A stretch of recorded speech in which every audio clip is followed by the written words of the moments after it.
Call the meeting for the Willits City Council order for October 26th. Could we all join Madge in the pledge?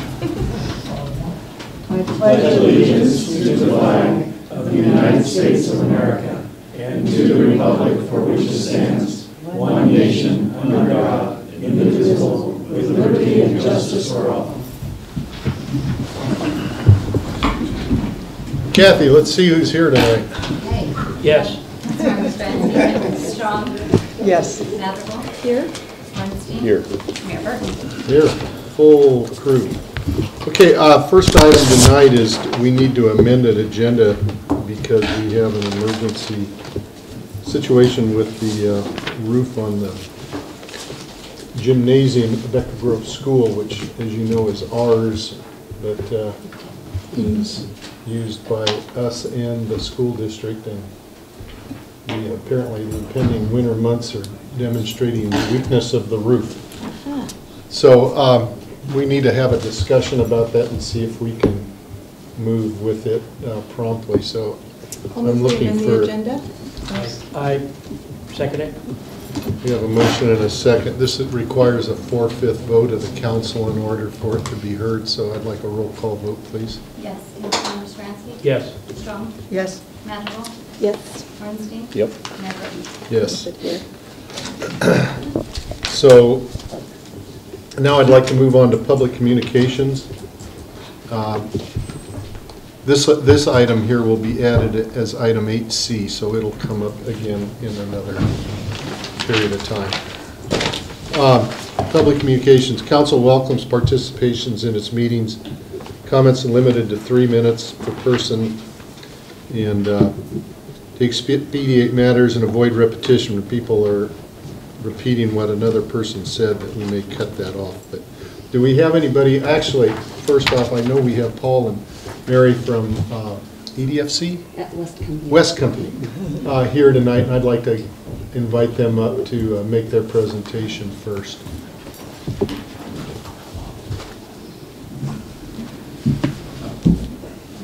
Thank you, Mayor Burton, and members of the council. We're really pleased to be here. We're well aware that the challenge facing Willits, and for that matter facing the entire county, is the bypass of 101 city. We are the Small Business Development Center for Mendocino County. We also operate a Women's Business Center. We're also funded by the county through community development block grants to provide services to small businesses. Most people think that small business development centers work exclusively with startups, but that's really not the case. We work with a lot of mature and existing businesses all the time, especially through the money that we receive from the small business development centers. That's targeted really to mature and existing businesses. We've been active in Willits for a long time.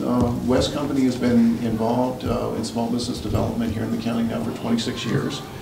In the past few years, we have served 135 clients in Willits, which represents about 10% of our total client load.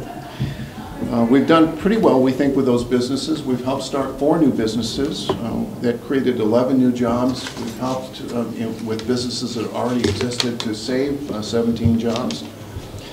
We helped 6 businesses increase their sales for about $500,000 a year, and we helped a business get funding of about $650,000. One of our proudest achievements in this county was working with Noyo Theater to access the capital that has enabled them to exist. In addition to the traditional measures that we use, we've also helped businesses to do things like use new technology, create new markets, develop marketing plans, business plans. There are just a whole lot of things that we work with businesses to do. We really see ourselves as having the ability to work with, we take a business wherever it is and then work with them to help them to improve their business. This is going to be very important to the businesses in Willits that are going to be affected by the bypass. We're hoping that we'll be able to work with you along with the Chamber and the Rotary Club and other interested partners here to really collaborate effectively on developing the services that the businesses here really need to enable them to get through that. We hope there will be as few casualties as possible. We think that some businesses given taking the right kind of things, will actually improve their operation and become even more successful, which of course will benefit not only the citizens of Willits, but all of us in the county. It's a pretty small county when you really think about it in terms of the number of people here. So I just want to let you know that we're here. We're going to try and cobble together with the Chamber and Rotary Club and of course, working with one of our really great board members. We're really proud to have Adrian on our board. that we can put together something that will be very effective and can really help the businesses go through this transition. You know, we don't see ourselves as leading this, obviously. This is really kind of, you know, Willits' community that needs to, but we're there to help and to collaborate and work with you. And we really look forward to that opportunity, and we believe that we can be very helpful. Do you have any questions? Well, I'd say thanks, Paul, for coming up and reminding us what West Company does for the community, and we are certainly looking at all of our county partners in adapting to the life after the opening of the bypass. So I really appreciate you reaching out up to the community, and hopefully this is heard by business owners in the community that might have been a little shy to step forward and ask for some help. But I think that it.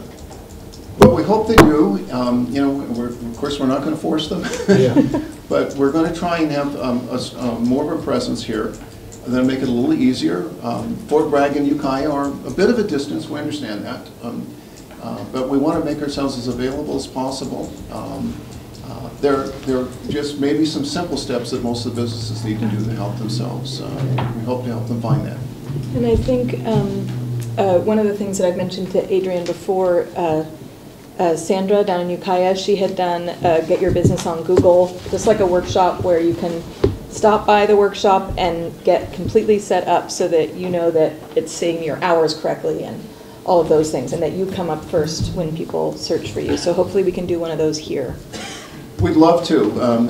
We have some upcoming workshops here, but we'd love to schedule one of those, and maybe we could get one on the agenda as soon as January. And by the way, we do have on our board Marianne Petrillo, who's here with me, and she's an expert on all of this social media and this whole new world of marketing that has blossomed since I took a marketing class a long time ago.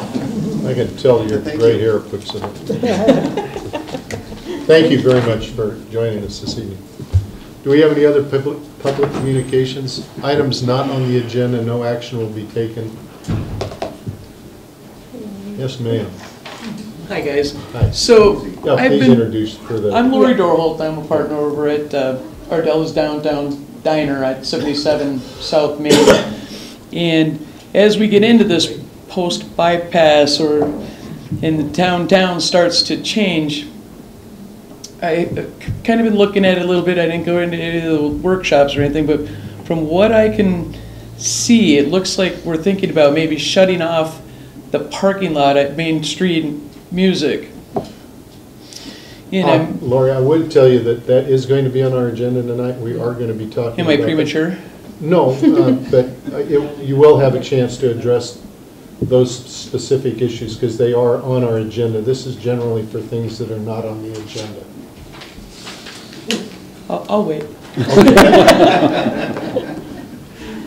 It is next, I think. It's coming up. It's coming up soon. Yeah. Do we have any other public communications items not on the agenda? Second, third, and last call. Yes, sir.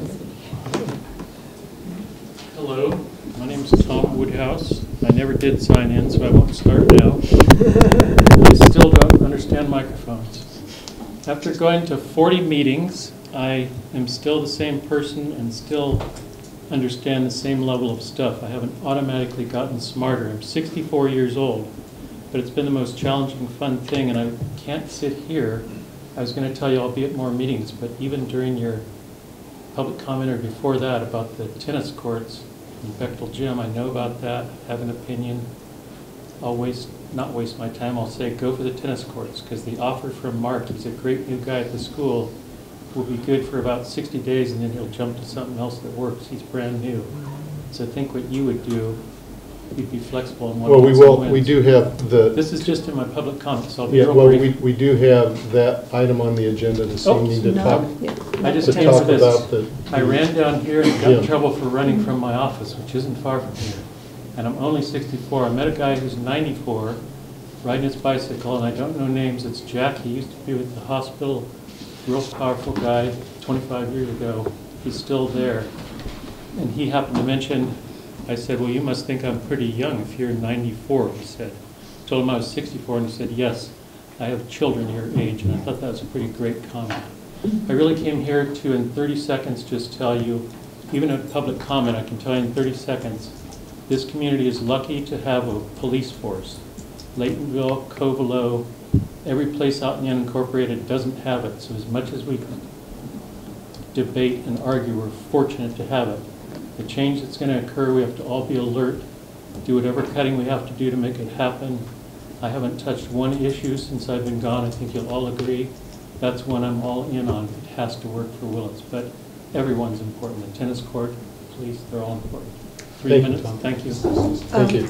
Mayor Burton, the tennis court is not on tonight's agenda, it's only Yeah. the gymnasium, but I believe that will be the first meeting in November agenda. Okay, any other public communications this evening? Second, third, and last call once again. Okay, we're going to move on with our regular agenda then. And the first item comes up with Dusty, I believe. It's a presentation and discussion and possible direction regarding the Main Street Corridor Enhancement Plan. Thank you. Good evening, Council, Mayor Burton. Presentation might be too strong of a word. We've gotten to the meat of the Main Street plan previously, but I did want to officially introduce the public draft version of the entire Willits Main Street Corridor Enhancement Plan to the Council.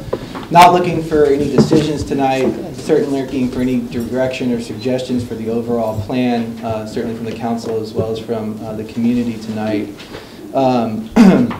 Council remembers at the September 14th, made for a nice birthday present for me on the 15th, unanimously approved the design concept that went along with the Main Street plan with a number of revisions. And those revisions were attempted to be made by our consultant group, but there was a couple tweaks that didn't show up in the plans, and that included for instance, the left turn restriction off of West Valley onto Main Street. Staff has been able to point out those discrepancies between the direction that the council provided and what's shown on those revised plans. And so when the final plan comes back to the council, hopefully December 6th, I believe, is what we have slated to bring back the final Willits Main Street Corridor Enhancement Plan, hopefully for approval. So those changes will be reflected on the final version. I have a question about that. Yeah. I've had some second thoughts myself, and if we wanted to reconsider our previous direction, is it still possible to do that at the December 6th? I'm thinking particularly about that left turn off of West Valley. Okay. The council also authorized us to go ahead and send those plans on to Caltrans with those revisions, and I know they're feverishly working on incorporating those into theirs. So I don't know. I would always say that everything's always possible, but I don't know what the cost of that, or right, Yeah, what the trade-off would Push be to for that. get it in, and then maybe. Yeah. Okay. But it's important to note that we are looking, for feedback on the entire plan, and still need to move forward on getting that entire plan adopted and supported by you all. Quick update maybe on where we are with working with Caltrans to incorporate those design concepts into the overall plan. We still have not had an opportunity to meet with them yet. Our understanding is they are looking to gather some information on their end as far as what they believe they can take on, and they'll get back to us to start the discussions of entering into a cooperative agreement. Again, this is an agreement whereby the city and Caltrans would agree as to what's the responsibility of Caltrans as part of the relinquishment project, and maybe even hopefully tying in with some of their own complete street concepts, and then what's, you know, those extra bells and whistles that really become the responsibility of the city to pay for, and maybe even some things that we can actually add later ourselves and don't need Caltrans to do on our behalf when they come in to do the project. And then more importantly, maybe even is the cost associated with those improvements. Again, Caltrans is looking to honor their relinquishment agreement that was previously agreed to and bring the streets up into a state of good repair. And the city has voted to use up to $1.5 million of our half-cent sales tax towards some of those improvements that we've identified in the plan. So we certainly look forward to having that discussion. Staff has had regular contact with them to make sure that we're giving them the information that they need. So we expect to have a meeting with them shortly. And- Bruce? Yeah, Larry. I was looking at this today, or yesterday and today, the construction cost, and it's just past the sketches and whatever. There is no page number, but it's the construction cost. And I noticed that number 20 says irrigation, and then under it, it says option of temporary water bags. And at no time have I ever mentioned that temporary water bags. And this, to me, is something that, and you know as well as anybody, that I have been very, very vocal on irrigation. Why plant all the trees and all of the shrubs and everything and not have water in the summer? So to look at this and see temporary water bags just was a real sleight of hand, as far as I'm concerned, to root out the irrigation and go with the water bags. And I don't think there's anybody on the council that doesn't know that the most interesting thing I had was the water. And that's something that we have never had in the city for watering the trees or the shrubs or anything else. And then to delete it or to go with an option was just really, I thought, an underhanded thing to do. So I want you to know that if that's the way it's going to be, you have to check every little item, then I'm going to vote no on it. So we want to make sure that that says piping, irrigation Well, piping. let's Irrigation. let I can Adrian- probably provide some clarification on that. Let's get some clarification before we jump to So conclusions. the consultants on their own accord, you know, in trying to be helpful, provided some additional options for the city to consider. Staff is very clear that the option that we're going to be going with is the irrigation lines, and the council does not support new landscaping unless we have the irrigation to go along with Okay, it. but that's not what it says. You're looking at the cost estimate, Yes. and it gives you, right, so we're picking and choosing out of that list. That list isn't meant What we're doing to. is seeing it, when, I have been on the council long enough to know that whenever you can slide something like that in, that's what happens. Because you're looking at irrigation is for 20,000 and 7,000 is for the water bags. And I understand that. But I'm telling you that over the 50 years or 25 years that this city is going to operate with trees and shrubs and all that kind of stuff, that's a cheap investment. Let me ask. Thank you. Adrian wanted to step in on this one. I believe that that cost estimate is the one that you guys saw previously. And it was something, as Desi said, that our consultants put together early on for us to take a look at how we wanted to tackle this. And we have very clearly conveyed to our design team and Caltrans that we will be going with the irrigation line. So Okay. this isn't something that they slipped in. This is a document that we saw early on. Thank you. And just had it in the packet to remind you of the types of components that we're looking at. Okay, thank you very much. I can even ask them to delete that out of the, Right. to make it abundantly clear. Sounds like that might be good. Okay, will do. Well, how is this going to work then? When it gets down to it, when we're ready to start doing the actual work and spending the money, will there be a final review of what's going to be done, checking off this and that? And how do you see this working? That will be in the form of the cooperative agreement. That's where we hash out these Okay. details and bring that back to the Who- council. who for gets- approval. So Who that'll be gets- like the final Yes. version, okay. Who There's gets still a which bill? prioritization Gotcha. of what we want to do. You know, I did find it interesting that here in the last 10 days, or even less, that, and it seems to be kind of a bit of a thorn in the opening of the bypass even, is this culvert on the north of the northern interchange, but on the, it's just north of where the railroad tracks cross. They're Collapsing. replacing it and collapsed, or it appeared to be depreciated. And a Caltrans engineer was quoted, at least in the paper, as saying, you know, that was built in 1917 with a designated 50-year life, and I think we got our money out of it. And I mention that just to remind everybody that my pet peeve or pet concern on this project are two 1907 bridges that we are slated to inherit, based, and their stated comment on it, those bridges are great, you know, they're just as good as new. And I've gone back to them and said, I don't know of another 100-year-old bridge on an interstate highway. You know, show me where there's another 100-year-old bridge on an interstate highway. So it's a little bit reinforced. I mean, it's just kind of a coincidental thing, but I still believe we need to have an independent assessment of some magnitude.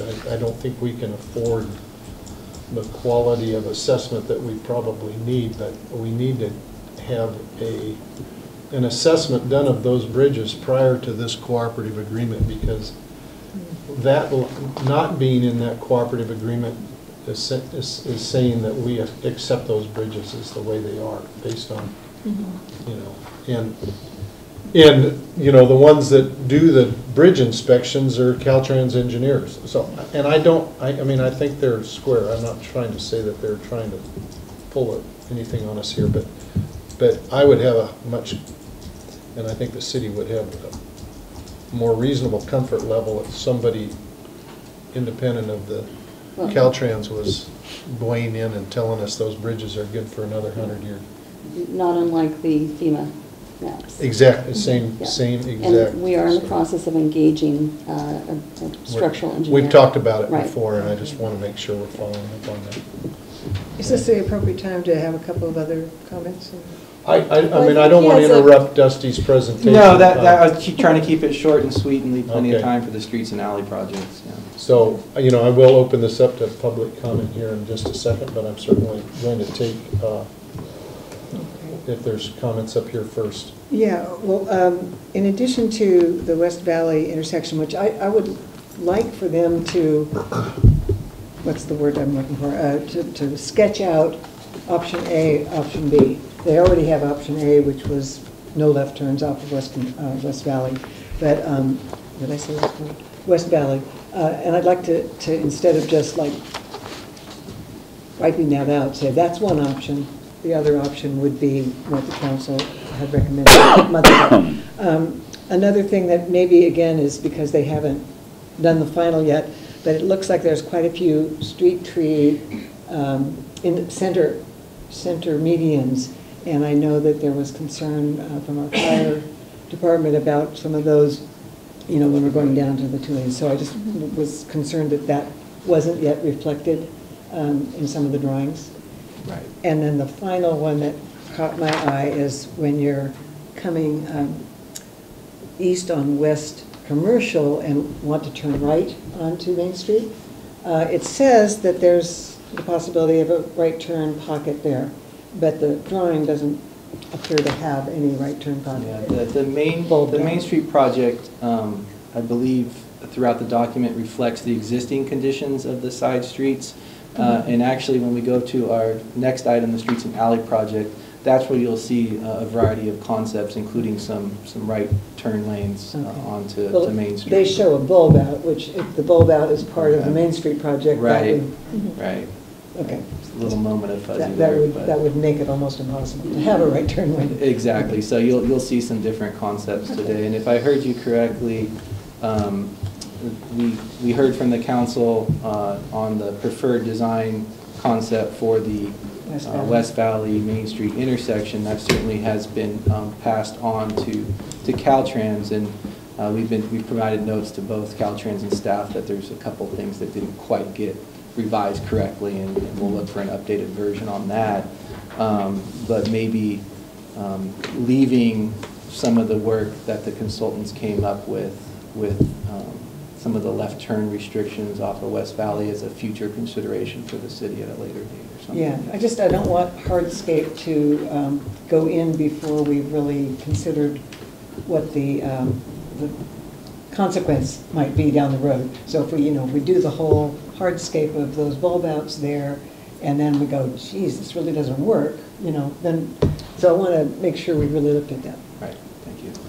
Dusty, obviously there's discrepancies and maybe conflicts between the street study and the Main Street study. In some cases, for example, directions of streets, that sort of thing, and you had indicated that the Main Street study reflects what is. So what you're saying is that the street and alley study will kind of override the Main Street study where there is a conflict or discrepancies? Well, not necessarily let me see how to explain that. Where the Main Street is reflecting existing conditions, the streets as alleys is potentially proposing changes. And so, yeah, you might see something reflected differently, but when it comes to Main Street, you're simply going to the Main Street plan. When you're going to the side streets, you're not going off the Main Street plan, you're going off of whatever concept we approved with the streets and Okay, so alley when you plan. talk about the side streets, how far back do you go, whichever plan? For example, the downtown plan, the extent of that project area is Probably the back of sidewalk. State Street, well, yeah, right, thank so, you. so for example, what Madge was just talking about, the West Valley intersection, what shows on the Main Street plan would be the way we're going to go, not what might show, if it's different, on the side street plan. There's probably just a little bit of overlap that we'll have to work out, Okay. but, I'll say this, whatever direction we go with the streets and alley project is not going to affect the concepts that have been approved Right. for the Main Street project. Right, and that's the main feature kind of stuff, Yeah. right? Okay. So I'd like to open this up for some public comment, and I'm not going to, we really are having two discussions tonight, one on Main Street and one on the side streets, but I'm not going to try and hold everybody in this room to that separation of principle there. So if your comments you're interested in the, how the side street works into Main Street, or whatever your concerns on this downtown corridor right now are, if you've got some, this would be a time to address that. I'll try again. Try again. Sorry to take your thunder out there. We do have a before. full presentation for the streets and alley project. We'll be running through some. Okay, so we will, that is You want me to sit back good. down then? I don't want to tell you. It's supposed to be a bed a half hour. It's supposed to be a bed a half hour ago, Dusty.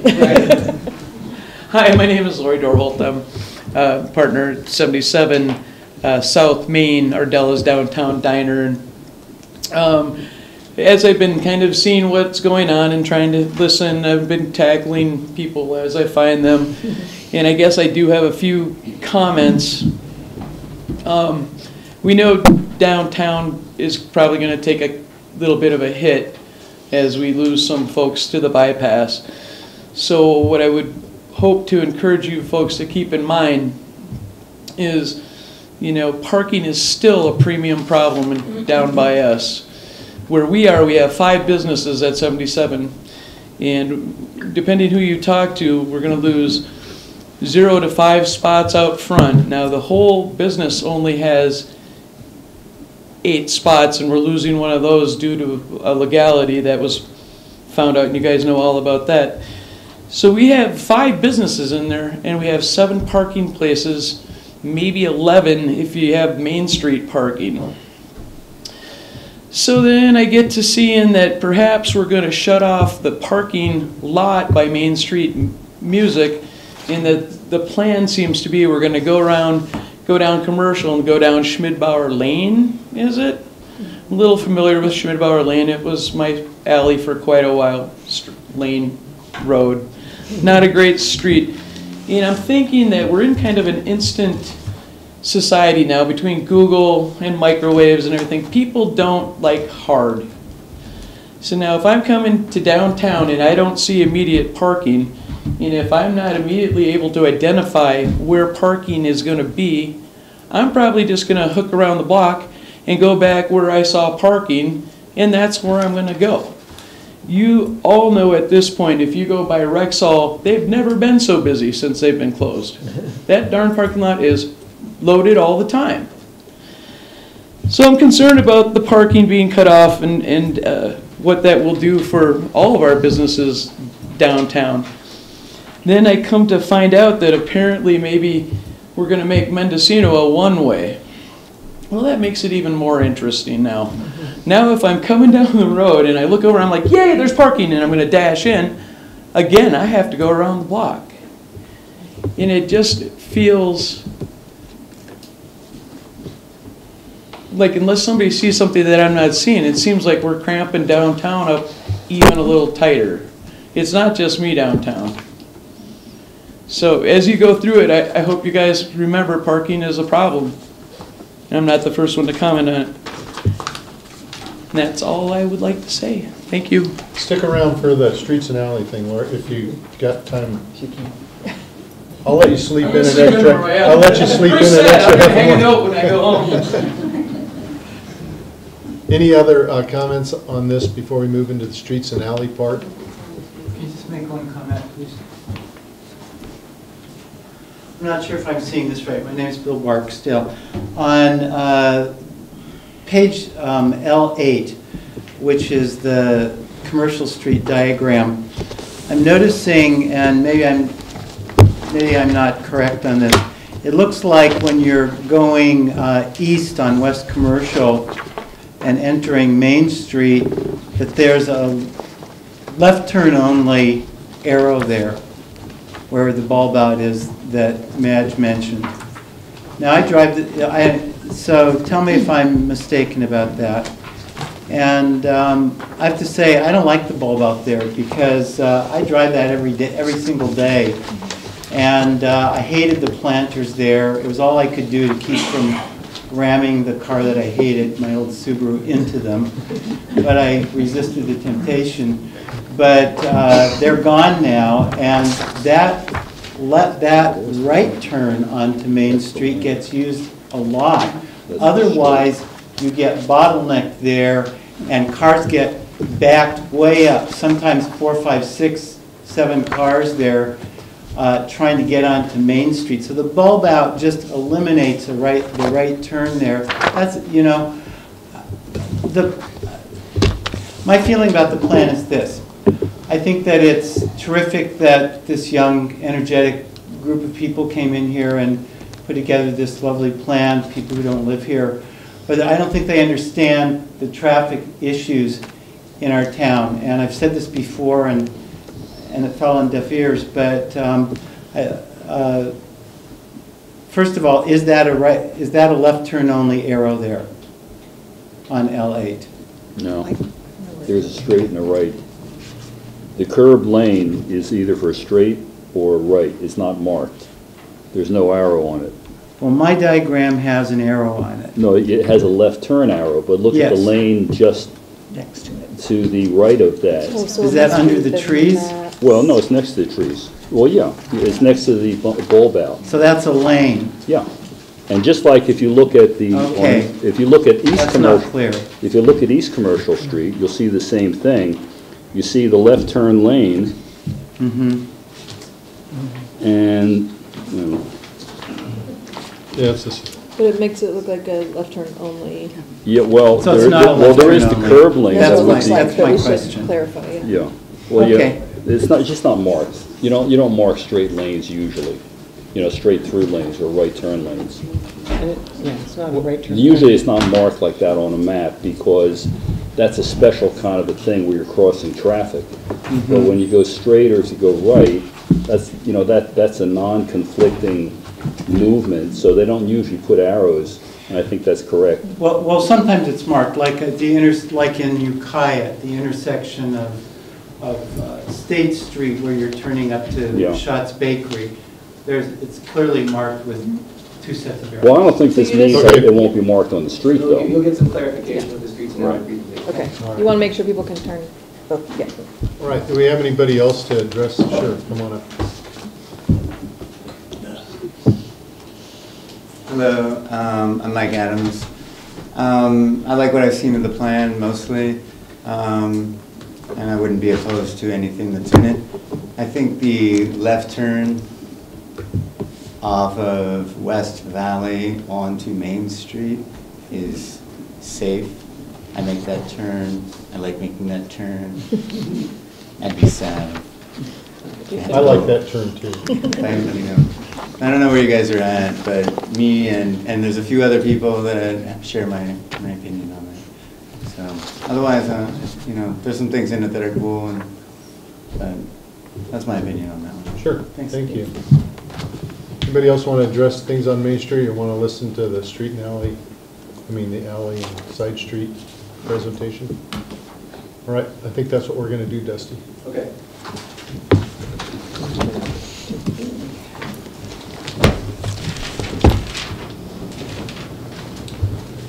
All right. Just do really quickly. So very happy to be bringing forward the public draft version of the downtown Willits Streets and Alley Connectivity Study. This is a separate, but as you've heard, a very much related project to our Main Street efforts.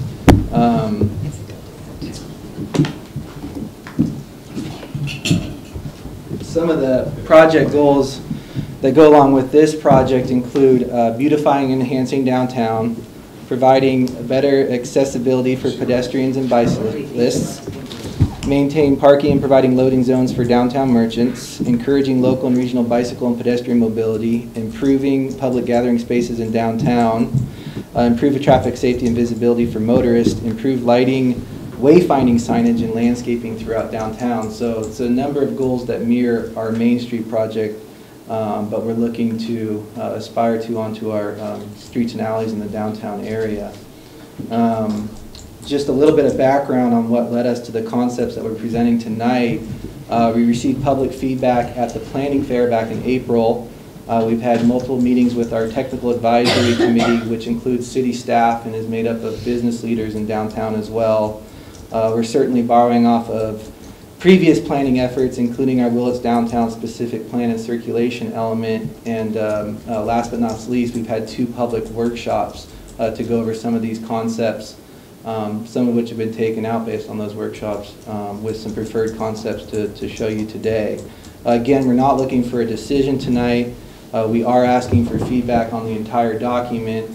Any revisions we identify tonight will be made and we'll be looking to bring back to the council concurrently with the Main Street project, the final versions of both there on at a special meeting on December 6th. But I want to make sure that we're able to focus on the design concepts that are found within the plan. So we've got Mr. John Hikes with Placeworks, our wonderful consultant, and he's got a slideshow to present for you here. So go ahead, John, it's all yours. Thanks, John. Thank you, Dusty. First, I just want to say, yes, my name is John Hikes. I'm a landscape architect with Placeworks, and we were very excited to be able to work in the city and with the city of Willits on this project. I know it's a very big change, but it's an exciting time for the city, so this planning effort is really valuable. As Dusty said, we did a walking tour. We were the out-of-towners. We came and looked at things from an outside perspective, which is helpful when you come into a town and do different types of ideas and projects. And we did rely on these specific plans that we already had in hand, and some of these ideas were already included those so far back as 2002. in the downtown specific plan, and also the bicycle and pedestrian specific plan from 2009. So they weren't new ideas necessarily, we were just fleshing them out a little bit further and getting input. We worked with Fair and Pierce, who also, not coincidentally, were the traffic engineers on the Main Street Corridor Enhancement Plan. That was really important to Dusty and to the two teams. We admire Fair and Pierce, we use them a lot. But to have them be the same traffic engineer on both projects was key, so that they would be looking at it as a whole. Streets don't function, as you all know and have identified with your insightful comments, they don't function alone, they work as a network and a system. So they found delay and conflicts at Main and Commercial intersection, as you all have pointed out. There were needs for some traffic calming along Commercial Street, where there was, for instance, a bike lane that abruptly stopped just past the Noyo Theater, things that could help to make your connectivity a little bit better. There's some site distances constraints on Mendocino Avenue, which we tried to address with that change in direction, and that's where that came from. And then there's a lack of wayfinding to off-street parking. There's an 80 to 90 spot parking lot to the west of Main Street, and not a lot of tourists are going to know that's there. So a real need to identify these things. We wanted to work with Fair and Pierce to formalize these pedestrian spaces. Commercial Street, enhance the sidewalks, make the connectivity better. That includes ADA curb ramps where necessary, or looking at constraints that might exist. Reducing crosswalk distances is done with bulb outs and things of that nature, so that you can improve the visibility for pedestrians crossing. And then again, to enhance those bicycle lanes and incorporate that with bicycle parking, so that we're really promoting different modes of travel downtown. So with the Willits bypass, these numbers are showing about 20 to 25% reduction in traffic volumes coming through downtown. And that's, we're using that number with this project, but it's the number they're using in the Main Street Corridor Enhancement as well. And that will be relinquished, as you know.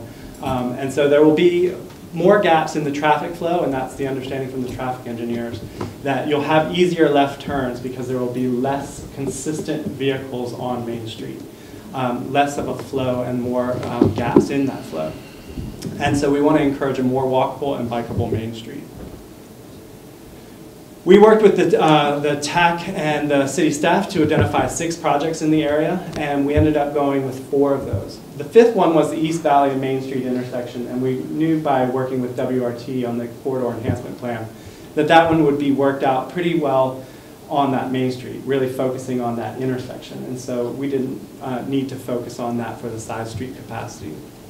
School Street and Madden Street are important streets, north-south streets, but we felt like some of these ideas that we're presenting on these other 4 projects could then be laid down on top of those streets for those different types of ideas. Pedestrian connectivity, bicycle circulation, and better ADA crosswalks and bulb outs on those streets for traffic calming.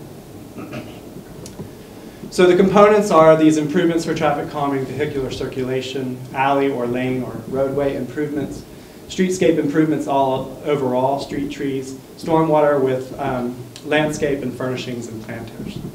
Again, the ADA ramps, this possibility of utility infrastructure improvement while you're there to do it, or also include some stormwater green street aspects for water quality. Pavement resurfacing, of course.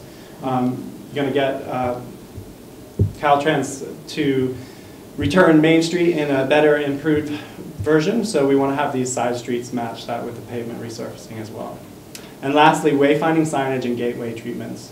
I know that's part of the Main Street piece, but then having that wayfinding to get you through to these connected side streets. So the protected left turn phasing at Main and Commercial, I'll show you more about. The buffered bike lanes on Main Street and Commercial Street. So taking that connectivity plan that we're working with WRT on and having that go east-west on Commercial with these buffered bike lanes. A conversion of Mendocino and Wood to a one-way couplet. The limiting or restriction of vehicle access on Van Lane. And the redesign of the Main Valley intersection are all part of this project.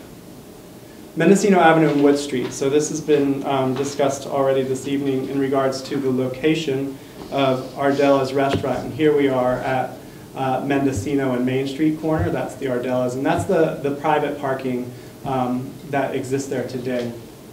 And so what we were looking at is changing the direction of Mendocino to be one way westbound, and then Wood Street one-way eastbound, and really creating a couplet. Wood Alley already functions as eastbound, but creating that couplet around the circle where these two streets would work together.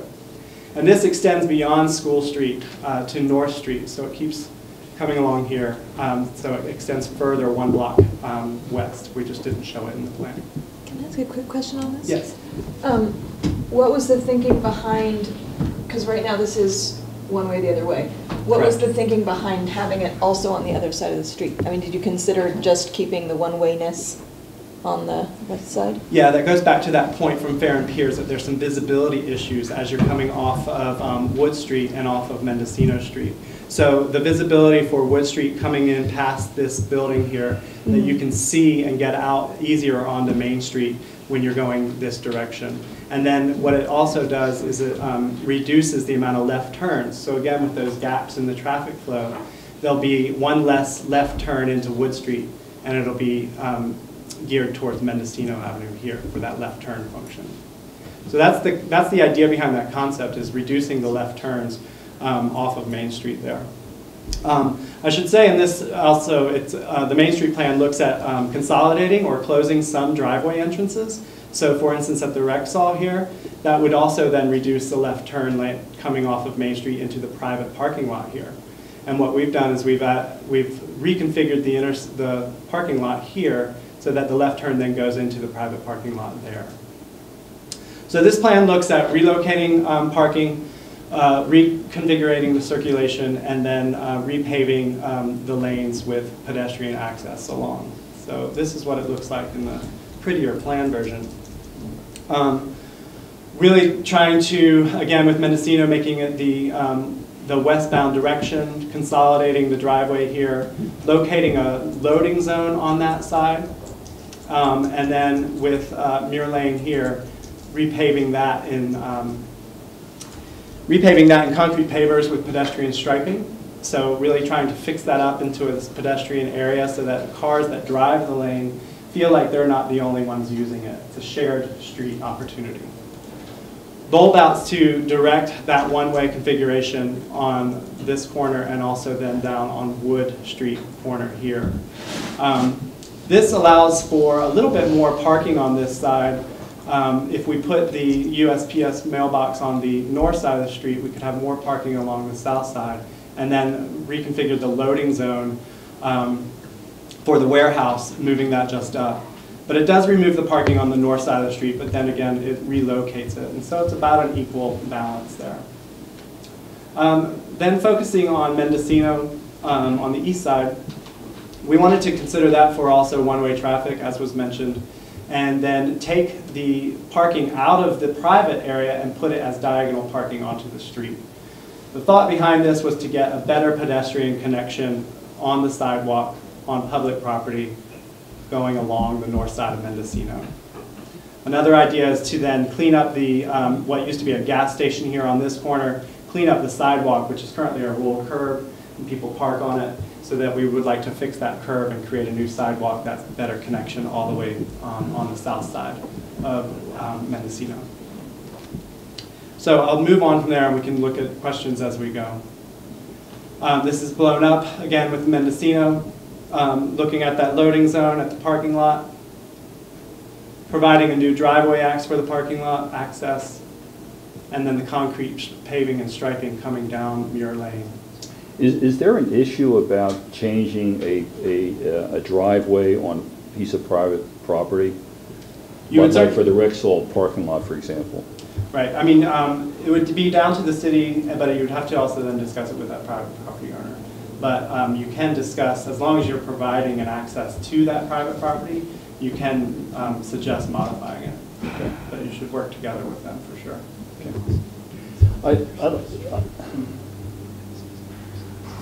Okay.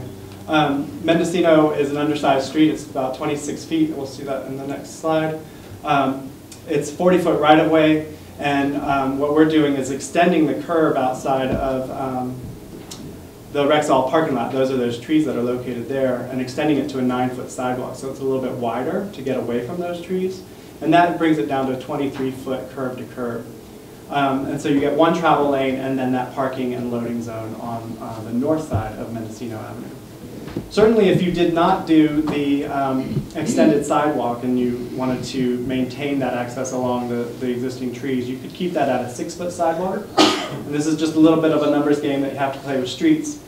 And you'd be at 26 feet, which would allow you for the potential for parking on both sides and one narrow through lane, which was suggested recently by the Public Works Department that you could do that.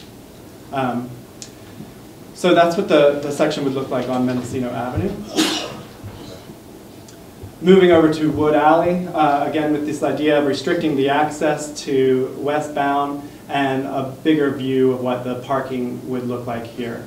It's already been noted this would reduce the amount of private spaces that fit on there by 1 to 2.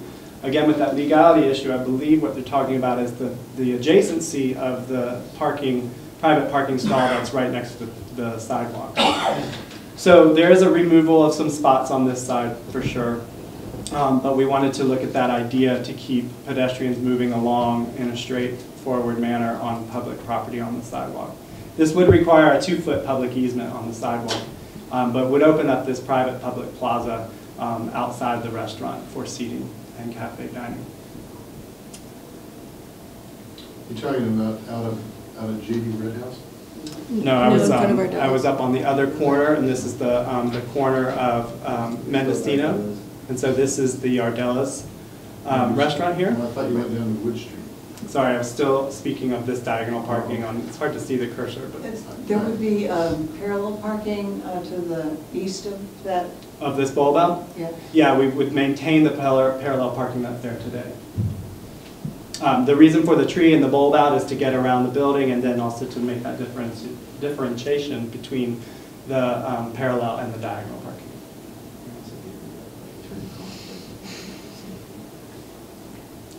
The right turn conflict here. So coming out, the visibility issue is that you can then come out along here and make a right turn onto Main Street and see better traffic coming along that route. You also avoid the conflict potentially of trying to back out of Ardella's and then looking for the right people turning right off of Main Street into. Oh, I'm sorry. Yeah, I see what you're saying. Sorry about that. The diagonal parking, you can back out and then move along without having that conflict of drivers coming off of Main Street into the parking. And then the fact that it's one way also restricts that right-hand turn. No, that's fine. Please help me out. Then this is the cross-section looking at Wood Street on the west side and how that might look with a 24-foot existing curb-to-curb, a 10-foot, so we get at a wide loading zone and parking area. And then the travelway, which is pretty wide at 14 feet, but is generous, but is appropriate. Should I open a question for that one project? Yeah. You want to talk about that one project first? That's Well, let's try and go through the whole thing. Because Yeah, I'd rather. Yeah, I have some comments on it, I'd but rather have one. I can. Okay, we'll go back Rather to get set back up there and we'll have a discussion. Gotcha. These slides are focusing on West Van Lane and Muir Lane. So to orient you, Commercial Avenue is at the top of the slide, and Muir Lane comes off Main Street to the right of the slide.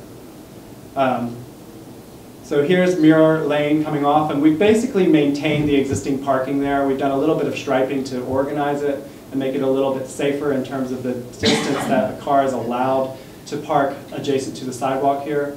And we've maintained that restricted access southbound on Muir Lane. So that's basically the same, but we're doing some striping and lighting and concrete pavers along there. And what we're doing is restricting that access so that you can continue on Muir Lane as you go all the way through to Mendocino Avenue. The idea for Van Lane, we're here at the community theater, is to create what's called a shared street. And you could do that by restricting the vehicle access to East and West Van Lane here off of Main Street. That could be done with removable bollards so that you still have emergency access. And you could also place collapsible bollards here because there's a garage entrance here. So this could still function in the same way. That owner could come here and park into that lot. 3-point turn for sure, but there would still be access provided. Opportunities for narrowing, maybe a 12-foot lane coming through with street trees and lighting, and then a little bit of a plaza enhancement for the community theater. All of the seating could be proposed as being movable, so that that really does maintain that emergency access. Or if you needed additional space, these tables and chairs could be movable, as well as the trash enclosure located just off of there. The bollards on Main Street would not be collapsible. That would be. They could be removable or collapsible as well. Oh, they could be. Yeah. Okay. You could always maintain access, and that's what we're proposing preferred, is to maintain the access but restrict it with bollards. So earlier on for the community meeting, we did these visual simulations. This is what it looks like today. And this is what it could look like if you maintain the access. So you see the bollards are not located there. Maybe a little bit of a gateway treatment for van lane. The trash enclosure behind the little girl here, and street lighting could be included. And so this is the bulb out, maintaining access coming towards us to East Van Lane, and also maintaining the 2 crosswalks. Or, as the Main Street plan suggests, and this would be our preference, if you keep a crosswalk here, is to consolidate them into one and make it very much a pedestrian throughway. Here are the bollards restricting that access, but creating this real pedestrian thoroughfare from East to West Van Lane. There's been some discussion about the location of the crosswalk, and that, of course, is still up for debate about whether or not there is an existing crosswalk.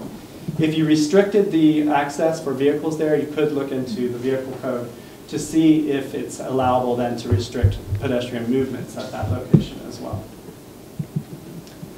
Here's a visual simulation at the community theater of what this might look like.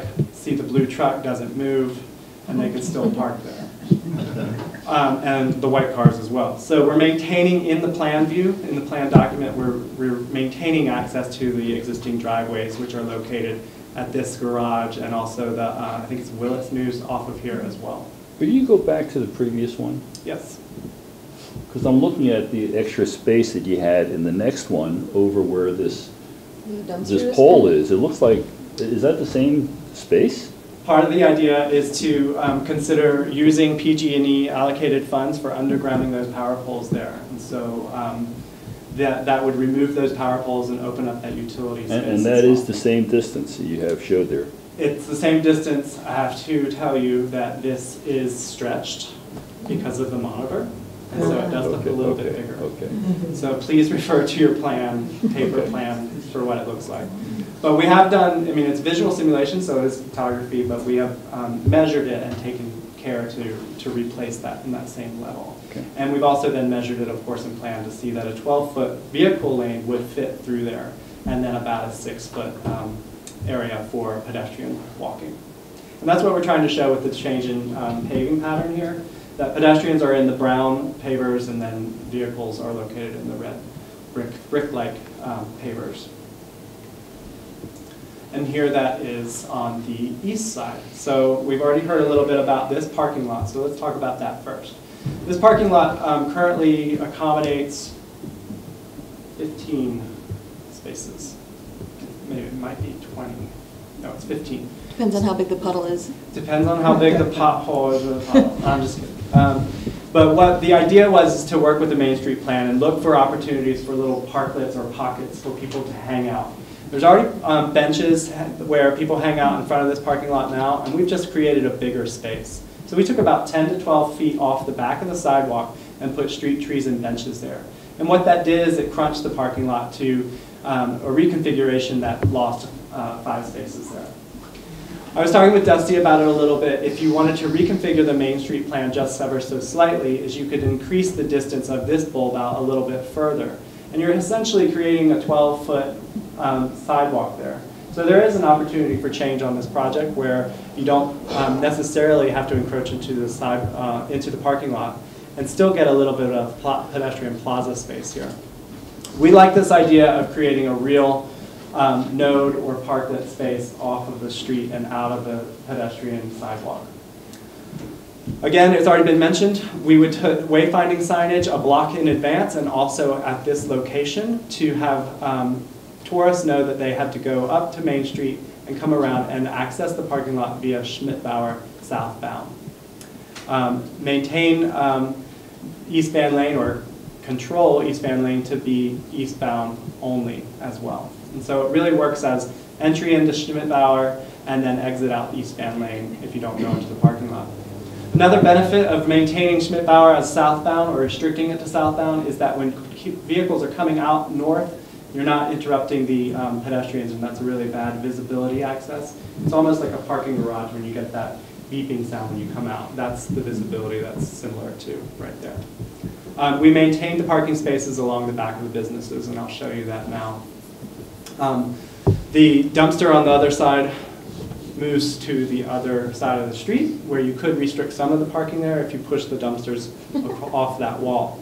But again, the plan points out real opportunities for signage and lighting, as well as art mural opportunities, such as this one on the back or the side of the Noyo Theater. Again, the paver treatment is indicating where pedestrians go and where vehicles go. Lastly, Commercial Street. This is West Commercial Street currently. This is the existing condition, so take that in for a minute. There are 12 diagonal spots on the south side, and there are additional maybe 4 to 5 spaces on the north side with maintaining the driveway entrances. Our preferred alternative that we proposed in this project by the consultants, by the design team, is to remove the diagonal parking. The reason for that is it's better for bicycle access. And so you've maintained this bicycle access here. You do lose parking spaces when you do that. Primarily to the west of Muir Lane, you could lose some of those here and still maintain the driveways. I talked with Dusty about it. We can and will change this diagram to show that this parking could also be a loading zone area for the Main Street businesses. So what this is showing is what we've been talking about with the dedicated left turn lane and the through lane. We didn't stripe it as such, but this through lane could also then be a right turn lane. Part of the skip striping is what it's called in green here for the bike lane, is that you can use that as almost a de facto right turn lane. And so you can inch over and make that right turn onto Main Street in this design. As we wanted to look at this idea, we know the community is attached to the design configuration of the diagonal parking, which we appreciate. And so we wanted to show how it might look if you reoriented it to be back in diagonal. I should say that this was the TAC group's preferred alternative, maintaining that back-in diagonal. Back-in diagonal is important for bike access along the street so that you can see that biker coming to your left. And also then, similarly, the way that you park, you can see coming out even in a SUV, for instance. In your experience, does the back-in diagonal parking work well? Do people get accustomed to it easily? I've seen it in a lot more locations outside of California in some recent travels, and it does work very, very well. People have concern about the way that you actually make that movement, how you actually as a driver make that movement, and I want to point out that it's the same as parallel parking. So you're still going in reverse and backing up. So, yes, sir. Let me get this straight. The kind of orange color or pink color is the van lane, right? No, this is Muir Lane right here. That's Muir Lane coming off, going southbound. This orange color is the bulb out that's been formalized. It's actually there today, but we've changed the direction of the back end diagonal. So. Okay, what I'm getting at is Commercial Street. Where is Commercial Street from? It's over here. We're looking at Commercial right now. All right. So if that has a lot of heavy truck traffic that comes off of Commercial and turns on Main Street. Okay. How is that going to work? West Commercial. This is West Commercial. Doesn't have that much. So in front of the pizza shop is right here. And this is Muir Lane going southbound. And Main Street is off to the very right edge. Okay. Yeah, and Larry, you are right. There's a number of vehicles that currently go up Wood Street to unload and then either turn on School Street or North Street and then come out on Commercial. And so they're likely to continue to do that same movement, but possibly going up Mendocino instead. Okay. And what our engineers tell us is that, they can make that turn, just like they do today. Okay. And possibly we've made it a little bit easier with this design. I do know people that like the parallel parking that used to be there. Do you know off the top of your head, like how many more spaces you get if it's diagonal versus parallel? It is written in the plan, but I don't want to misquote it. Okay. Yeah. I mean, it seems like, well, because that still has the parallel on the other side, on the Right. north side. Essentially, in this plan view, you're 1, 2, 3, 4, 6. So you are losing 4 spaces. Actually, I can say that confidently. You're losing 4 diagonal spaces right here Right. from Muir to Main Street. So, and that's because of the accommodation of the bike lane and the left turn lane, not because of the parking configuration. Right. So there are trade-offs when you look at the intersection design and incorporate that left turn lane.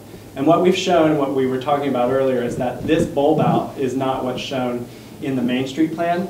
They essentially showed the existing depth of what's bulb out there now. And we've reduced it to a standard 6-foot bulb out, allowing for that bike skip lane coming through and the through and the de facto right turn lane.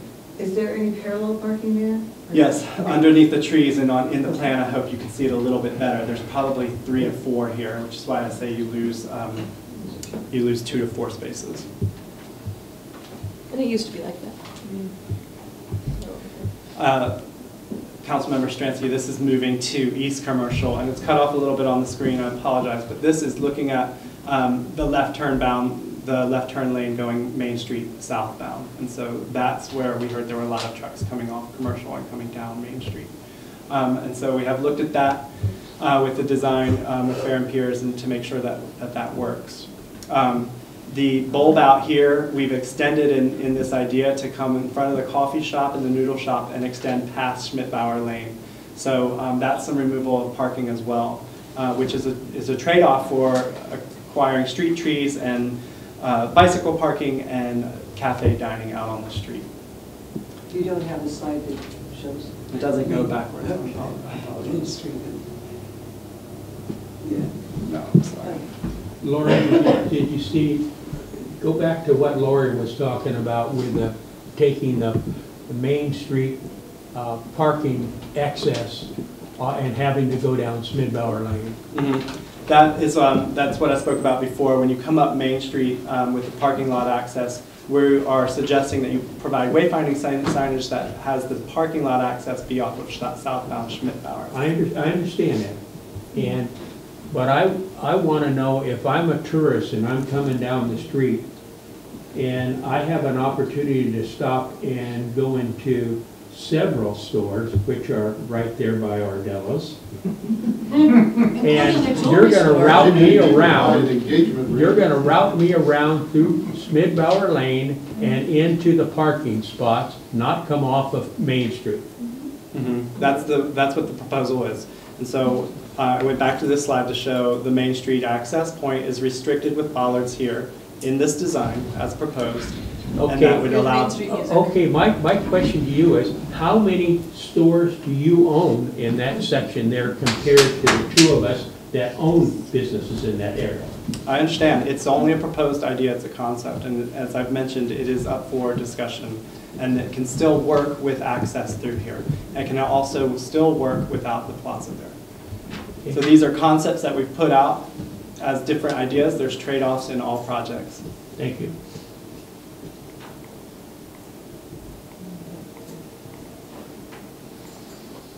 Okay, so we're back at Schmidt-Bauer southbound off of Commercial and the Humboldt intersection. The way that we achieve this bicycle coming through with the buffered bike lane coming through is that we propose to relocate the 5 to 6 fire department dedicated spaces to this city lot. And so that allows for the bike to change this from diagonal to parallel and loading zone in front of the Noyo Theater and allowing the bike lane to go all the way through. Did you consider that's a very tight parking space on the side of City Hall. Mm-hmm. And I have a pickup truck, and it's always very tricky to pull in and pull out again. And I think these 5 to 6 fire department spaces, most of them will probably drive pickups. Have you looked at the, you know, the ease of them getting in and out, and they're going to be doing it kind of quickly too? We have not looked at the depth of each parking stall, meaning the width, but that could be restriped to accommodate the width of the trucks. And then in terms of the depth of the drive lane, I'm not sure. I think we would have to look at that. You know, I can tell you that 4-door long bed pickups, you put one in that parking lot, you can't get by it. Right. And I think it's a non-starter for me anyway. It's the, Take away the fire you did department not parking. show the planter box that is outside of the city hall. And I have a big pickup, and I have to go to the last 2 parking spots for people to get by me when I park in that parking lot. Well, I think if it's something that's desired to have the through lane and the bike lane continuous, that this parking lot could be looked at for redesign as part of the project. So the planter is not permanent, the striping is not permanent, and so it could be looked at if it's seen as a priority to maintain that bike lane through. Okay.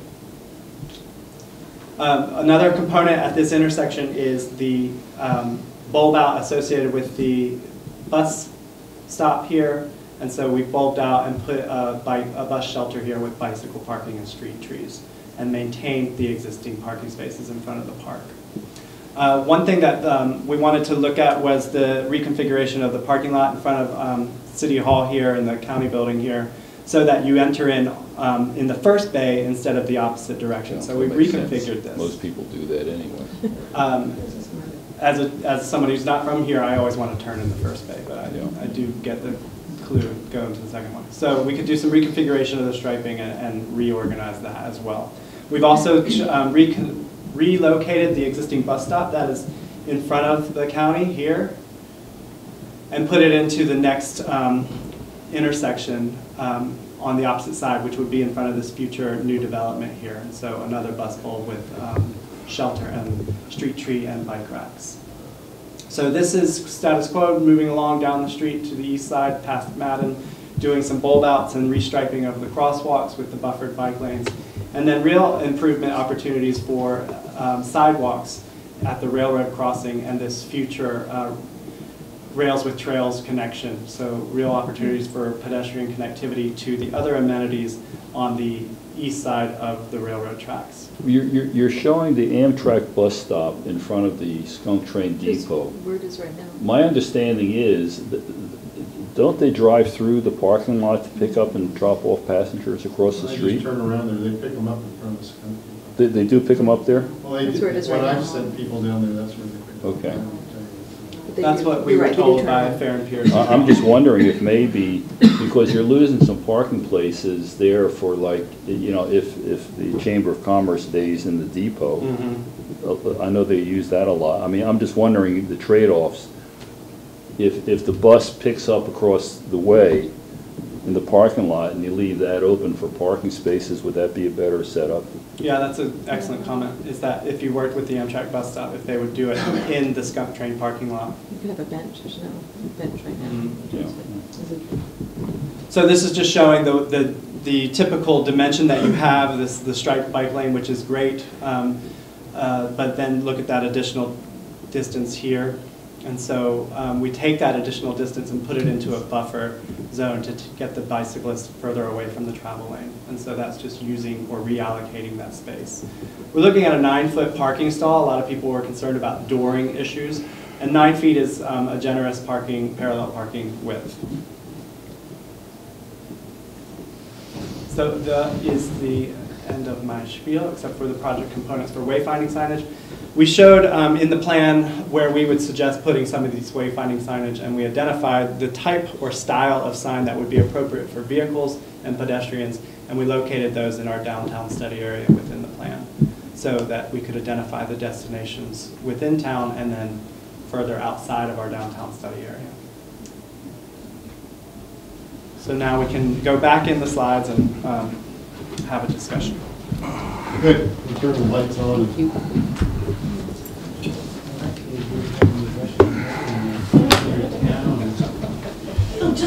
drive past it on bicycle lane away and they're finished.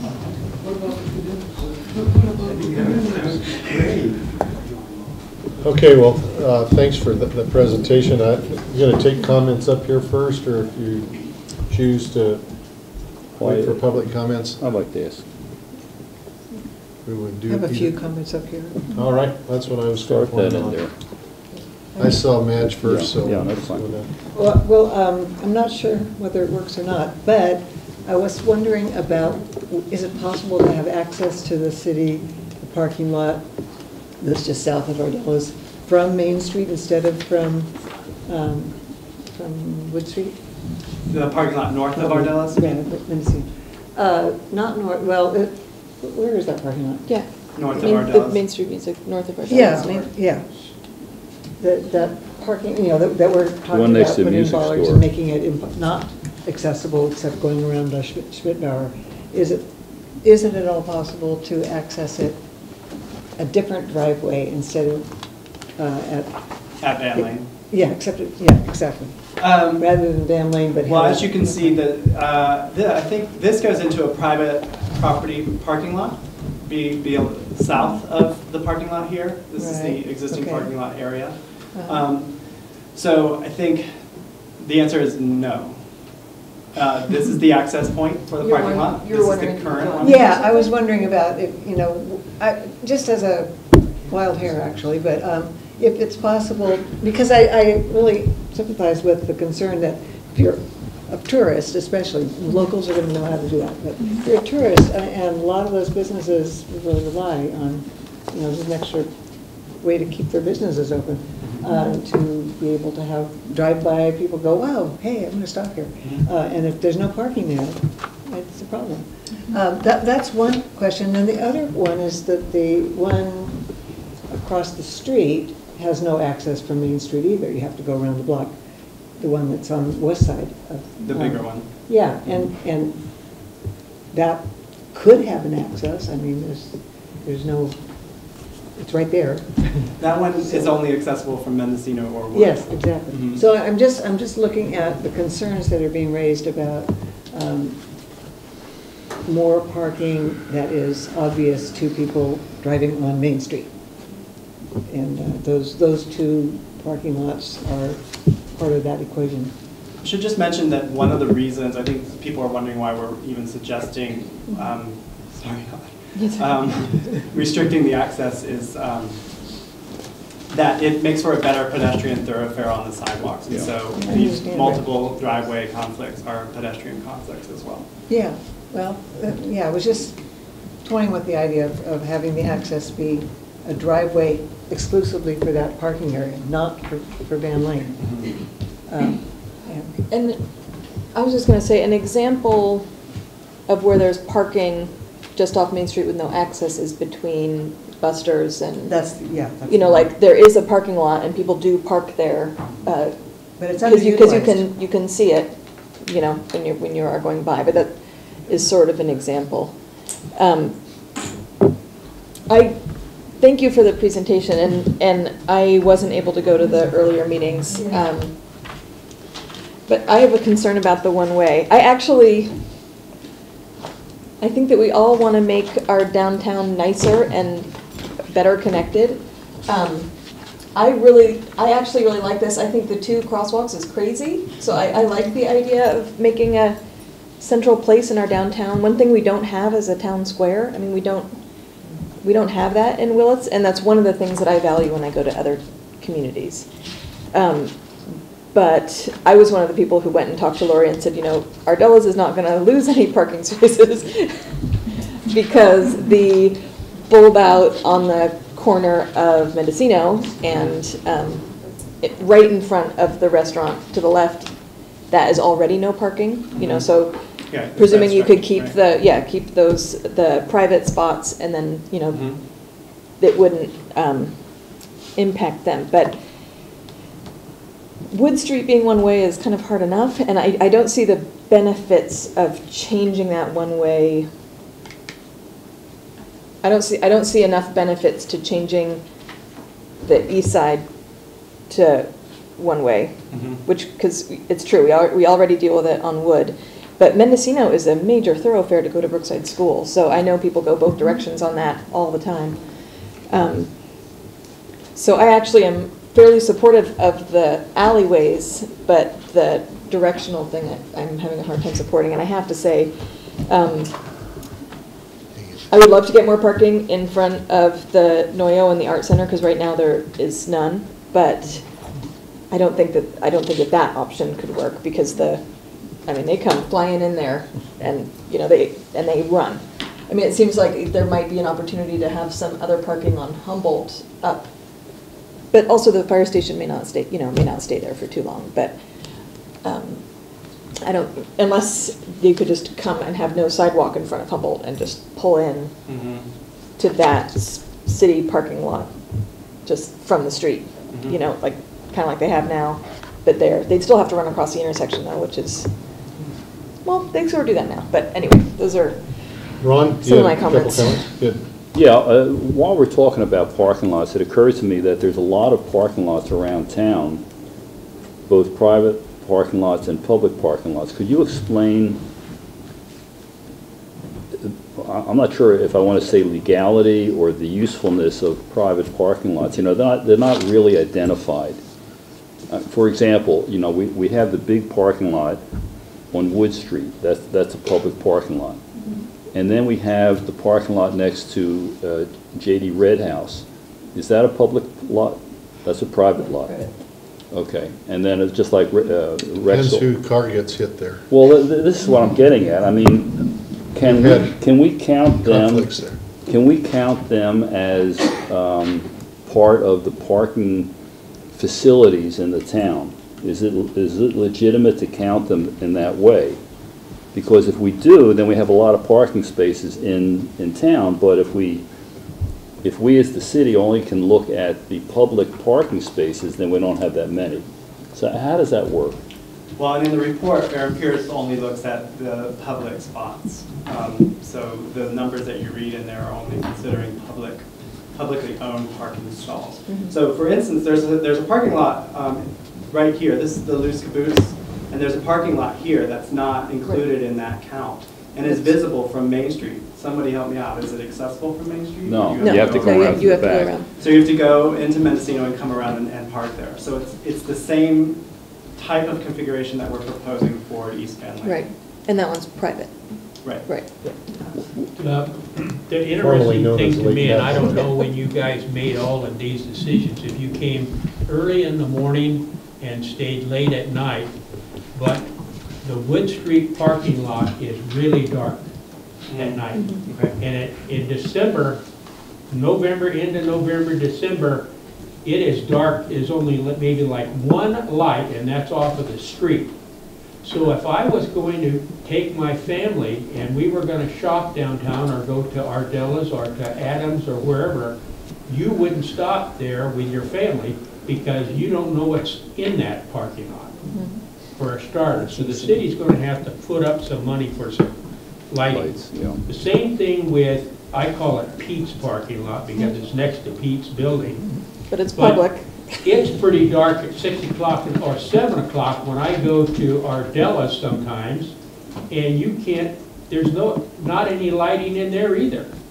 So if I have to figure out as a tourist, if I want to go to Ardella's restaurant, and I have to figure out to get into Spidbauer Lane to get into that parking lot, it's a really hard deal. And I'm looking for friendly community for people that are coming through town, not to make an obstacle course out of it. Personally, that's just me.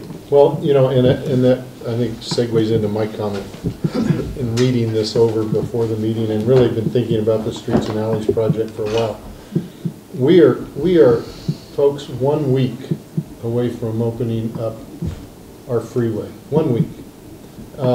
And it's going to be an overnight change to traffic in the community. It will take 6 months probably for people to finally probably figure out what their new shopping habits are and their new ways to and from work and how that works, and probably maybe even a little longer until we get the Sherwood Road interchange upgraded to to improve traffic circulation to the northern interchange.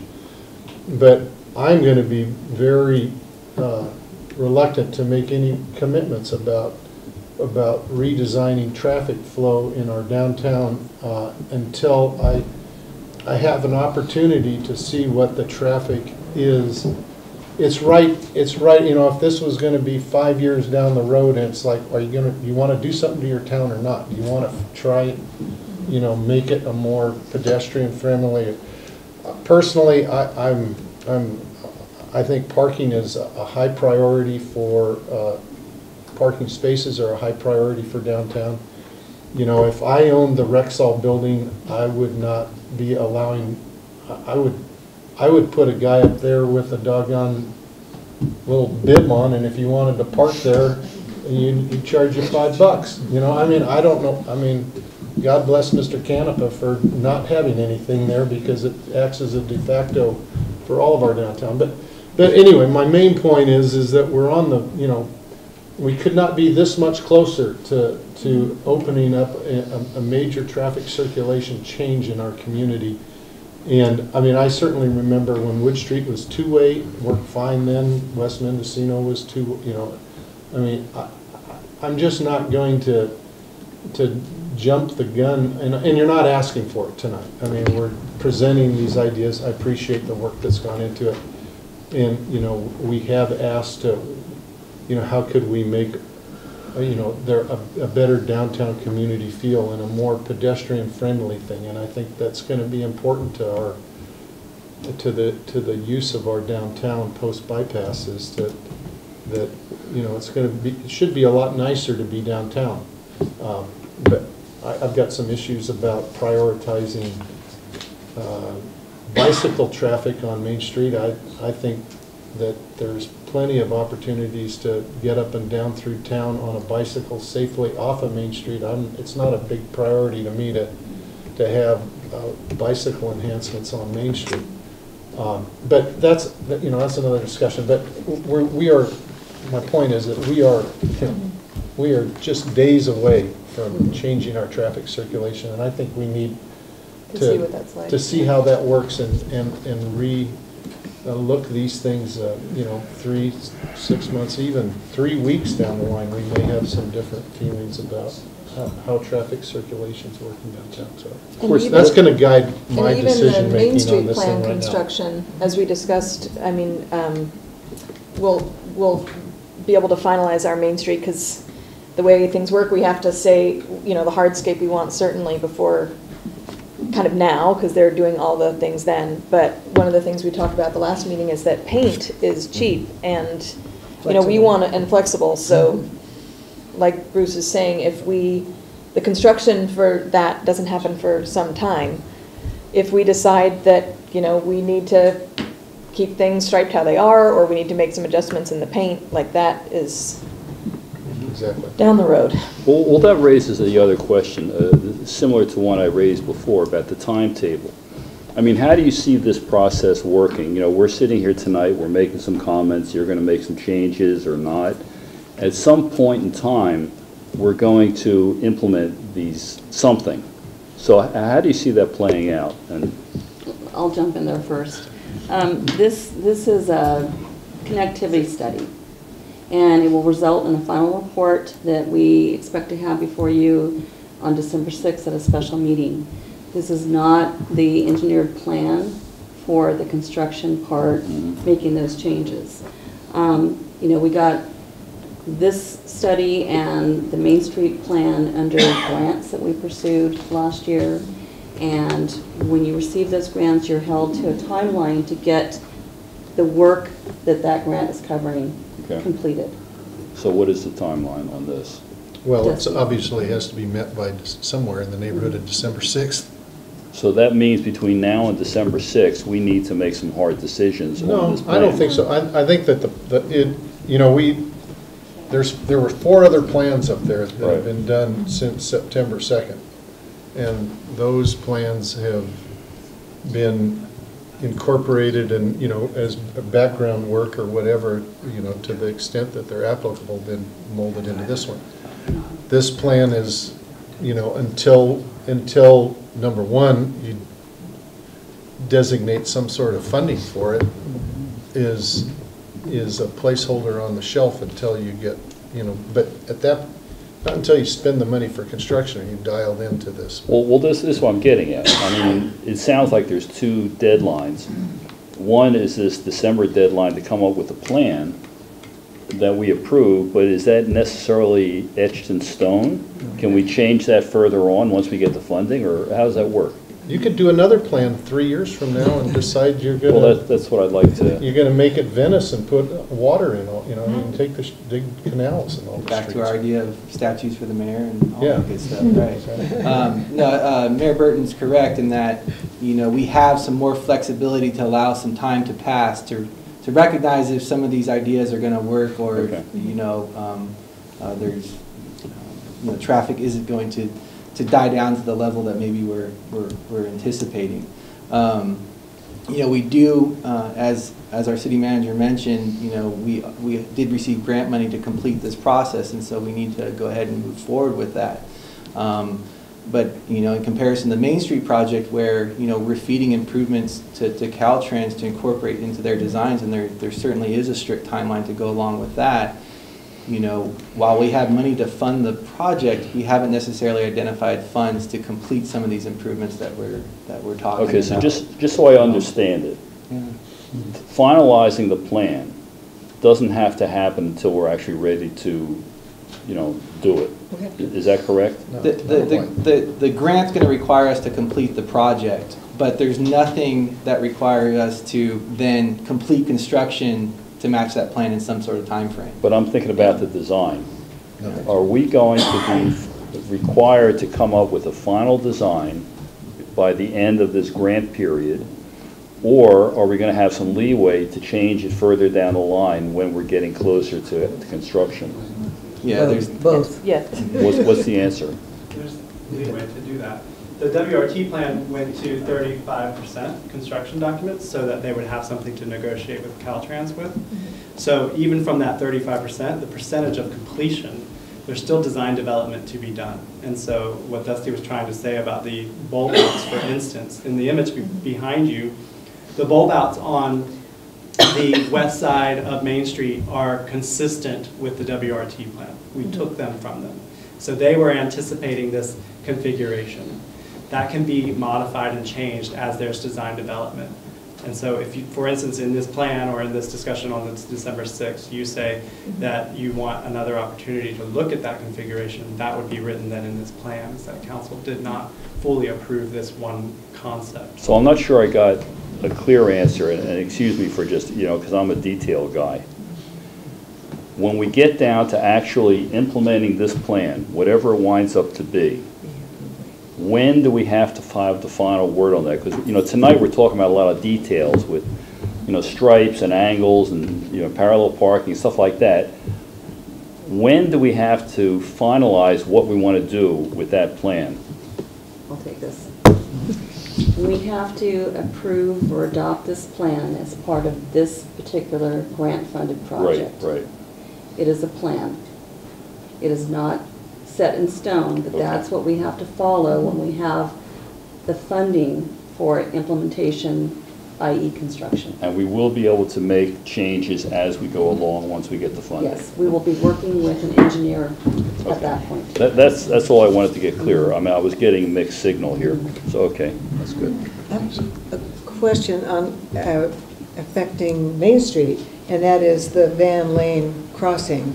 That would be part of the Main Street construction project if we want to do that, consolidating it and having a single pedestrian crossing there. Is that accurate, or is that? That is accurate. Those bulb outs in that configuration or consolidation of crosswalks would be part of the Main Street plan. Okay, but not necessarily the one-ways on either side of it or anything else? Or even the bollards. Okay. And so I do know there's people who probably want to speak to this part. And so out of all of that we saw today, I would love to hear what people think specifically about that. Where is that? Where do you want me to go? The Main Street Music parking lot. because I have heard some feedback in the community.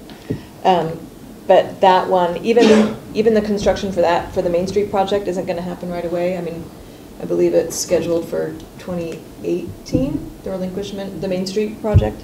But as you mentioned, that intersection, whether or not to make this one instead of two, and that kind of does need to be decided fully. By December 6th. Well, I'd like to open it now. I think everybody's here. Let's start repeating ourselves more than we already have. I'd like to open it for any public comments on this aspect or any of the traffic circulation things that you like or dislike about this plan. I really like the West Van Lane redesign, and I like the way the Schmidbauer lane or street or whatever the heck that's called is looking. The West Van Lane is a hangout for crackheads and dope dealers, and it looks a lot better now, and maybe they'll move somewhere else now.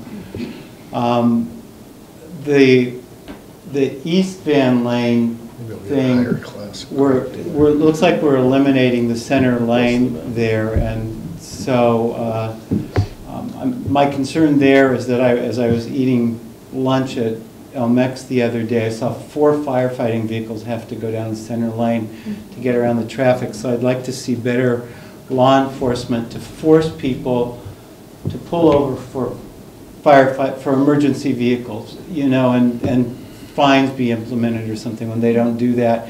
And one of the nasty things that people do is they pull over, somebody, responsible people pull over, and then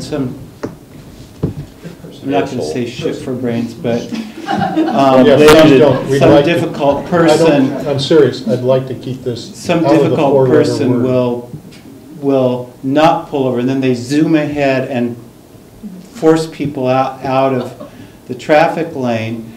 And there's never any enforcement of that to let people know that that's an improper way to handle it. So if you're eliminating the center lane, then we have to have better enforcement to let emergency vehicles through. But I think that this is really attractive and looks great. I share Lori's concern about not having a turnoff of Main Street into the parking lot, and I'm wondering if there's some effective way to deal with that.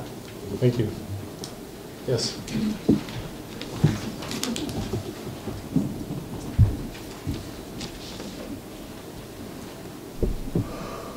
Hi, my name is Sabrina Rodriguez, and I have 4 issues with the plan or comments. The first one is that the farmers market on Thursday becomes a very busy area, and currently people don't feel safe crossing Commercial Street to use the city parking lot. I own a private parking area on Marin Street, and we have a chronic problem with people wanting to park there, but it presents a safety issue for students that are exiting school and trying to make their way into the parking lot.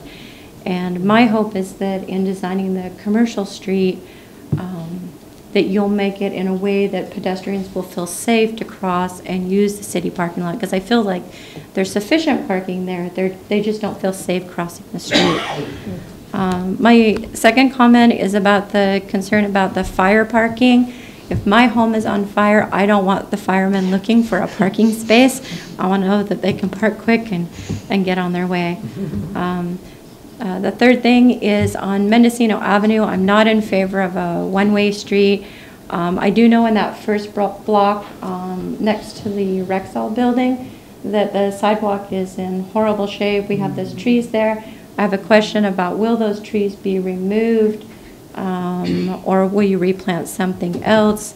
And also concerned about the fact that a lot of people travel that path to go to Brookside School. And my concern is if it's one way, we already have a lot of people that cut over through Raymond Lane, and that causes I don't like the fact that we go through so much residential area, and I think that one-way street is going to encourage more people to use the back streets. Thank you. Thank you.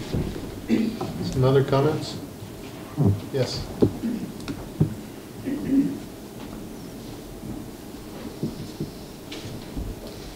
My name is Barbara Plaza, and I'd like to congratulate Dusty for getting a grant and putting, I see now that this is the 4 project roads that took place over the Franklin Avenue project that was given. That was to be done, money was set aside 2013 for it. So I get the idea now that the money went to these 4 projects because the city civil engineer, Jeremy, told me that these are the 4 projects that took precedent over this. These projects were... No, they took precedent over that. The grant money was taken from that project. Thank you very much. Thank you. Okay, Pete Swanton. You know, I'm getting a little bit late. I had to work late, so I can only comment on the center cross lane right there at Van. I really like it. I really like it, and I think you know, the public, the sentiment seems to always go towards vehicles. I put them second to pedestrians. Every time. I love what they've come up with. If it means that people have to make an extra right-hand turn, 2 right-hand turns to get into the parking lot, I see that as absolutely no problem. Look at Wood Street parking, they have to make 2 extra turns to get into that. It's proper signage. When I'm driving through town, I see the letter P, I find it, boom, boom, boom, it's there. I don't like losing the parking spaces there. That's probably my biggest concern is, well, now, getting, not having a commitment to pedestrians 100% is my biggest concern. I just really feel strongly about that. If we need to not put motorist convenience ahead of pedestrian safety, and I really think that crosswalk does a good job of addressing all that. People will figure out where to park, put signage up, and if it means they have to go a little bit further. I used an example of Walmart. You can walk a football field from the furthest parking space, and but people complain they have to walk a little bit further, because they have to park somewhere, a little bit further away. If it means it's a little more inconvenient, once they get doing it, they get used to it, it won't be a big deal. But it's about pedestrians, pedestrians, pedestrians. Thanks, Pete. Anybody else got a comment? Third time's the charm. I'm so Lori. So, while we're talking about all the parking, which I was amazed to find out is not just my concern, I'm happy to see the response to that, but everybody's also acting, I feel like everybody can run the marathon. I have a lot of elderly clients. So does the Cheryl the barber. So, I mean, not everybody has got a bicycle, and not everybody's ready to walk a football field or 2 to go to a business. So that's what I'm saying is when it comes to downtown, I just don't feel that everybody's going to make the extra effort. They're going to go where it's convenient. And that's all good and fine. I'm not going to be there forever anyway. But I'm saying someone's going to step into my shoes at some point. And if downtown is going to be viable, it can't be that complicated. It's not like, if this is not Amsterdam. And thank you.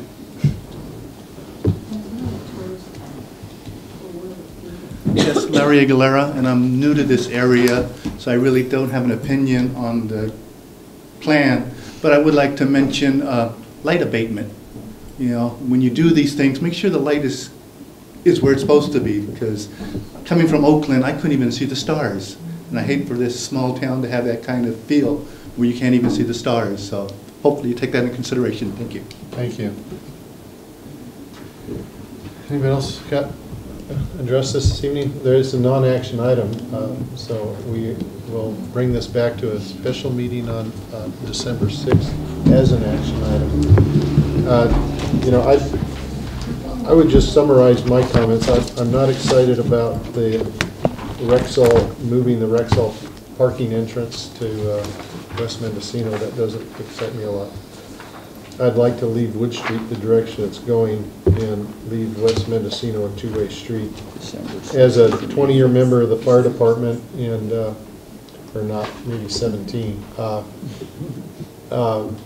that those parking places, I believe, as long as the fire department's there, you're going to have a lot of pushback from the fire department, I believe in trying to move those. You would with me if I was still president of the fire association. And so it may be a conflict with bike lanes, but again, I think that that is one of a necessity. You know, when the fire department changes and builds a new one, they're talking about it being exiting onto Humboldt Street instead of on the west, on Commercial Street, being orienting to the east, the doors of the firehouse. So maybe something will change when they do that, but I would be, so those are just in some of my, and I am, I'm plenty good on pedestrian safety, but I'm going to also guard the number of parking places, and I would do that to a priority over bicycles myself. I could give pedestrians over cars, but I couldn't give bicycles over pedestrians and cars myself. I just want to add one thing just generally about the planning process. The Streets and Alleyways group met a bunch of times and invited a lot of input. And also the Main Street plan, there was some comments made earlier that, this was consultants coming in from out of town and saying what we should do. Really, the consultants have just told us what our options are and that it's up to us to say what works for us. And a bunch of people, contributed to the planning that happened in Rexall and came and weighed in. And so I just want to respect the fact that they, as far as the Main Street plan, they certainly weighed in on that. And I found the young people who came out to work were actually very responsive, and people would say, oh, that doesn't work. And so they would change it. So I just want to say that this wasn't done in a vacuum. It certainly was. There was a lot of, on both these things, there was ample opportunity for public input. I'd just like to add my final 2 cents on this thing. On that crosswalk at going into Van Lane, I like the center one. I think that it's a statement and it makes a lot of sense. And if we do that, I can understand where it would be not possible to have an automobile entrance from Main Street because of that, because the cars would be driving right on that sidewalk in essence. It's one thing to cross the sidewalk, but it's another thing to make the turn onto that major pedestrian crosswalk. So, it's going to be a little less convenient to go around the block, but I think that's the way it just has to work out, in my opinion. Okay. Well, I think that's our thoughts for this. Des, do you want to wrap it up? Yeah, if you don't mind. Thank you. Sure. Just some closing thoughts from staff before we bring the matter back. With the Downtown Streets and Alley project in the Mendocino area, I think more of the issue that we're talking about is access to the parking and not necessarily a loss of parking. And there's actually potentially opportunity to provide additional parking beyond what exists today. And so just a couple more alternatives for you guys to think about before we come back. Is this Mendocino Avenue gets the westbound. And I'd also like to say that the idea of Mendocino going one way is something that is supported by your Public Works Department, in that Mendocino is an undersized street. It doesn't meet the standards for a two-way street. And that sort of started this process of figuring out a one-way, and I won't go into why Mendocino initially was one-way west and Wood became the other way. I did make some comments earlier throughout this public process that we're not changing the track, but we're changing the direction that you run around the track. But in this scenario, you have widened sidewalks that come out, and boy, we need a taller monitor so that we're not putting a laser in your eyes. But there's an opportunity on Mendocino if we, as Mr. Hikes was pointing out, to where if we actually, rather than extending out the sidewalks, if we did have a one-way street, that opens up parking on both sides of Mendocino. And so that would be an increase in parking beyond what we have today.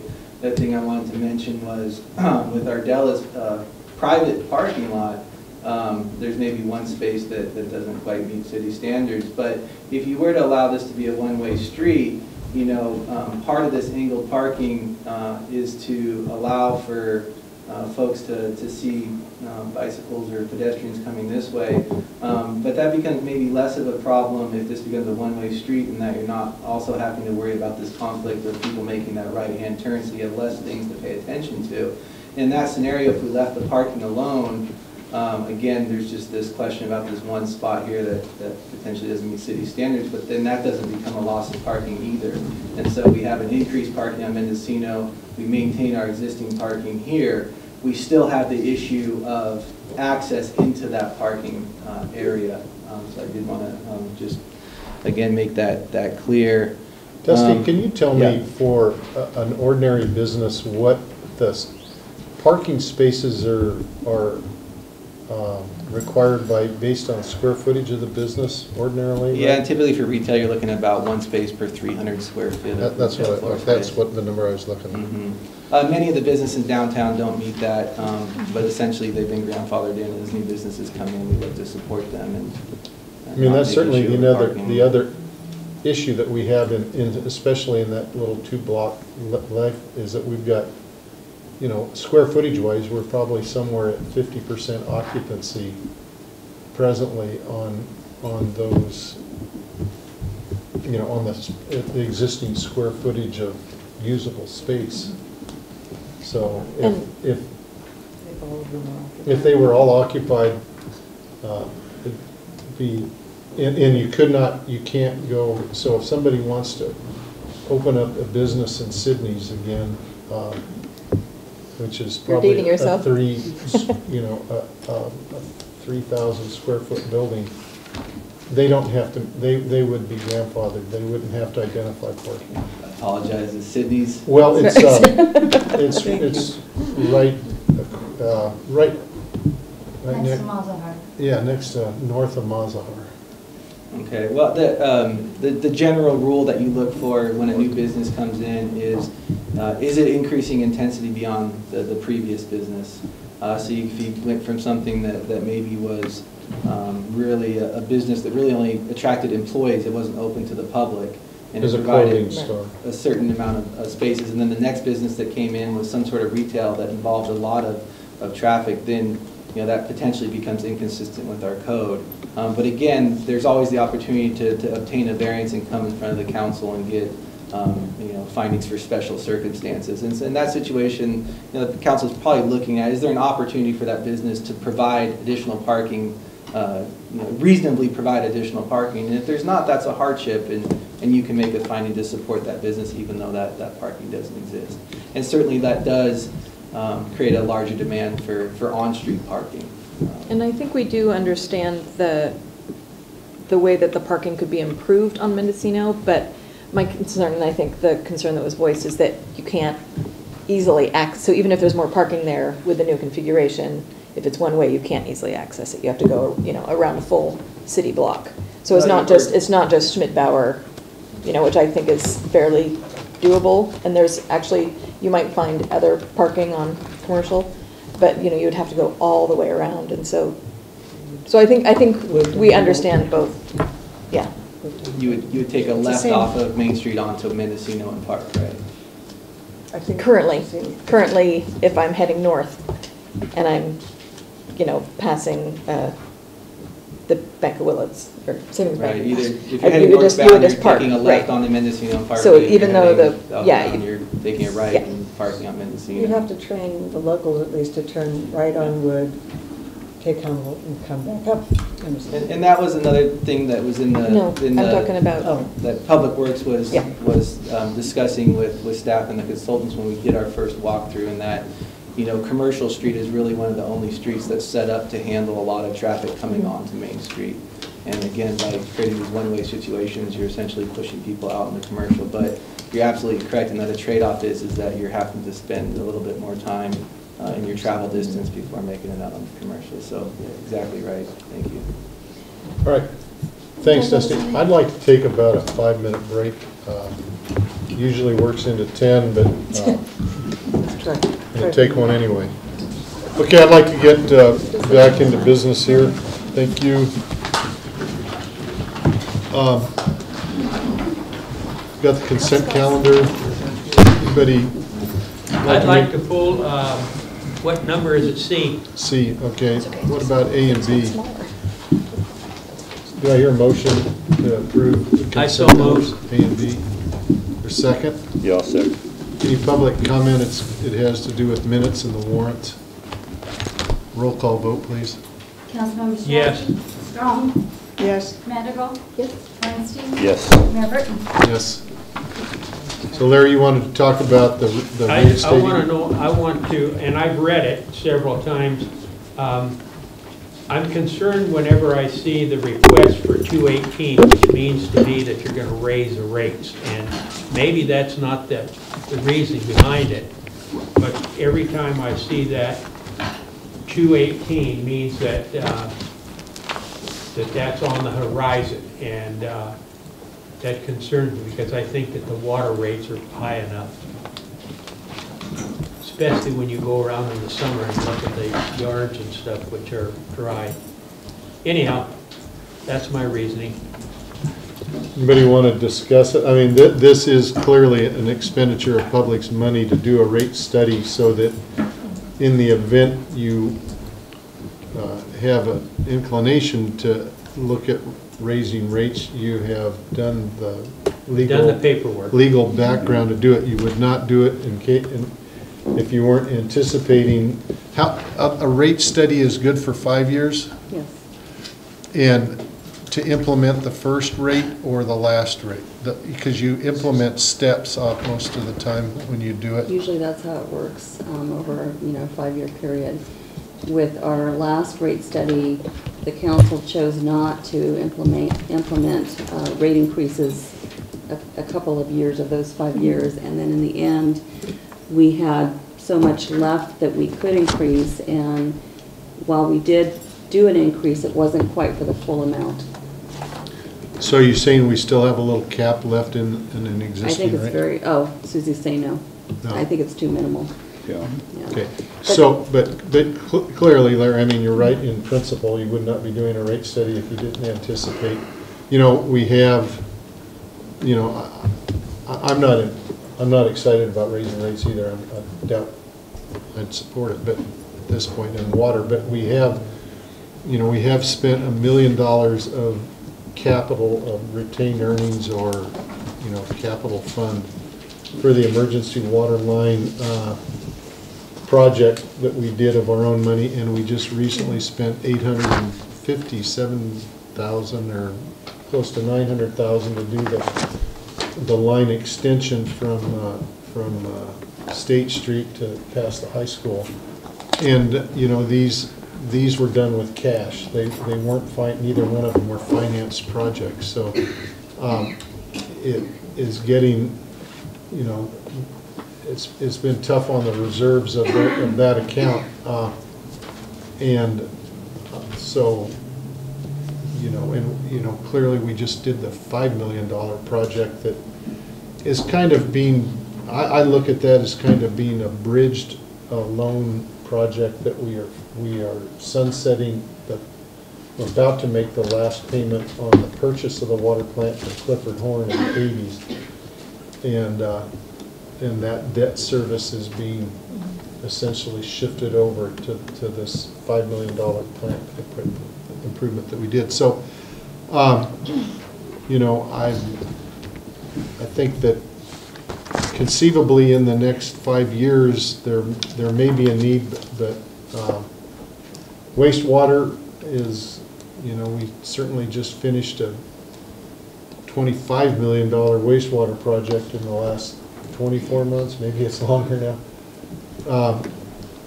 We're certainly running into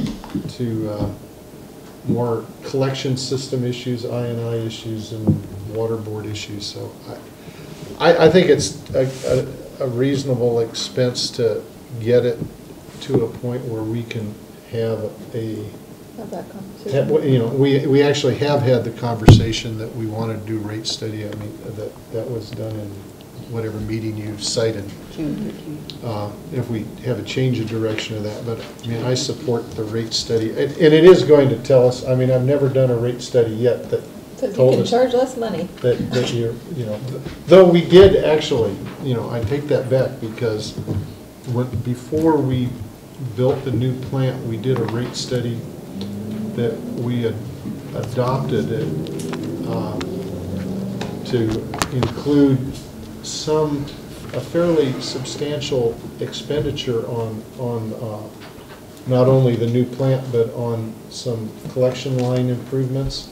Tom Mannett, if you remember, and then we submitted that to USDA, and USDA said, we're not going to approve that rate because it's too much for the ratepayers in your community. Remember that? And we did back off of that that time. So it, it doesn't mean, but anyway, I'll make a motion.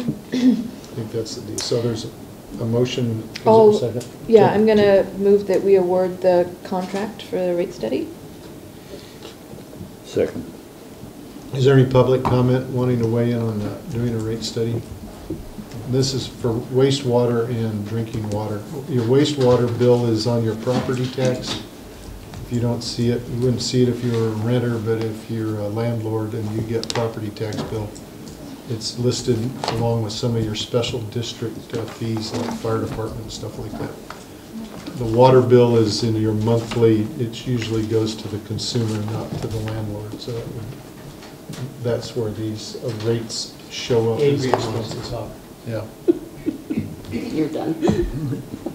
I just wanted to also remind you that part of the discussion that we had, it was actually July 13th, about going out for a rate study was to look at a different structure for the rates in the water department.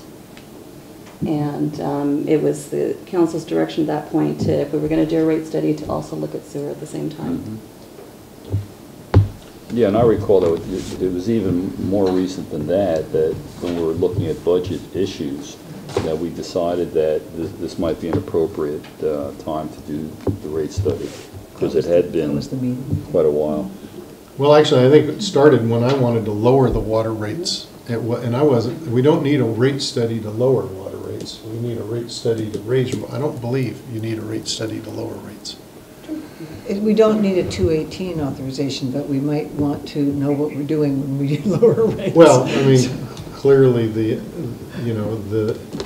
reason that was offered up is that we have, and we do have plenty of water, and we're, some people think we shouldn't use any water in town, and at that point, you can't charge enough when you don't use any to run a water plant and not have any water. I am the mind that we're in the water selling business, and so I'd like to. I think that Walmart figured out 50 years ago you make more money when you charge less, and it's not an unheard of concept, and so I think that many years were way beyond our era of safety and having a reserve water supply, that we don't get to capitalize on that value that we have up there, and I think that that's a mistake. So my interest in bringing it up was to try for a season to lower water rates, improve yard quality, and people to do a little backyard gardening with their vegetables, and I still, I'm still going to look at it that way if we do a rate study. I made a comment at that time, and I'd like to reiterate it, that I think something that I would like to see is the possibility of your basic monthly charge, including the first 1 or 2 units of water, so that it does encourage people to conserve and stay within a conservation budget, but it also means that the average homeowner is actually getting charged less, but those that use a lot of water get dinged more. And I think that might be, so I want to look at some ways to shift the burden a little bit within the water bills to be more, spread the burden of covering our water costs somewhat more equitably. I think right now the really large users, whether it be commercial and industrial, or even residential users who use a lot of water, aren't necessarily paying the fair share of it, and the residential users, because of a minimum monthly and then adding on for each unit that they use. So anyway, I just want to open the discussion to a couple different options rather than just the way we've always done it, and do we go up or do we go down? Just there's ways to shift it around. Correct me if I'm wrong, Adrian, but I do not believe that doing a water rate study is going to look or give advice as to your delivery system charging costs. It's going to look at what your operational costs are and what your capital investment needs are and what revenues are required, gross revenues you require from your revenue to pay for, to maintain and do the improvements. It is not going to, if that's the reason that, if that's what you're looking for out of this rate study, I think you'll be disappointed. I mean, I've done a bunch of these, and they're not about looking. In fact, there's how to set that up. In fact, you know what we believe there may be some issues with having tiered rates. We've gotten some pushback on whether the legality of doing tiered rates, and so. But I don't believe. Correct me if I'm wrong. You're correct. But it was, in recalling the discussion that took place, it was the overall context of that discussion where we talked about the potential of making changes to our rate structure. And, you know, staff had recommended that we look at increasing rates and recommended a rate study. We know that there are council members and people in the community that would not support that, but we feel that this is a way to give us information to make an educated decision, and you're right, it doesn't deal with changing the rate structure, but we're looking at this holistically and bringing this back to the council. So, there was a motion and a second? Yeah. Is there any public comment on this item? Yes, ma'am. I'm just wondering, is it... Could you come up to the microphone, please, because that ties you into the television. We can hear just fine. I'm concerned about, my name is Barbara Plaza. I'm concerned on Highway 20 that the city is using so much water on that little strip right there of the park. And it's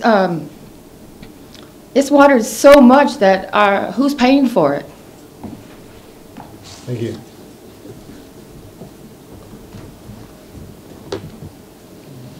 That is city water as far as I know. Okay, any other comments on this rate study deal? Roll call vote, please. Yes. Councilmember Strand? No. Strong? Yes. Vanderbilt? Yes. Ornstein? Yes. Mayor Burton? Won't do any good, Larry. I'm going to be pretty critical. You know, I believe it's an unpopular thing. I believe we need to do the rate study. I'm not sure that I'm going to support the, yes. Okay,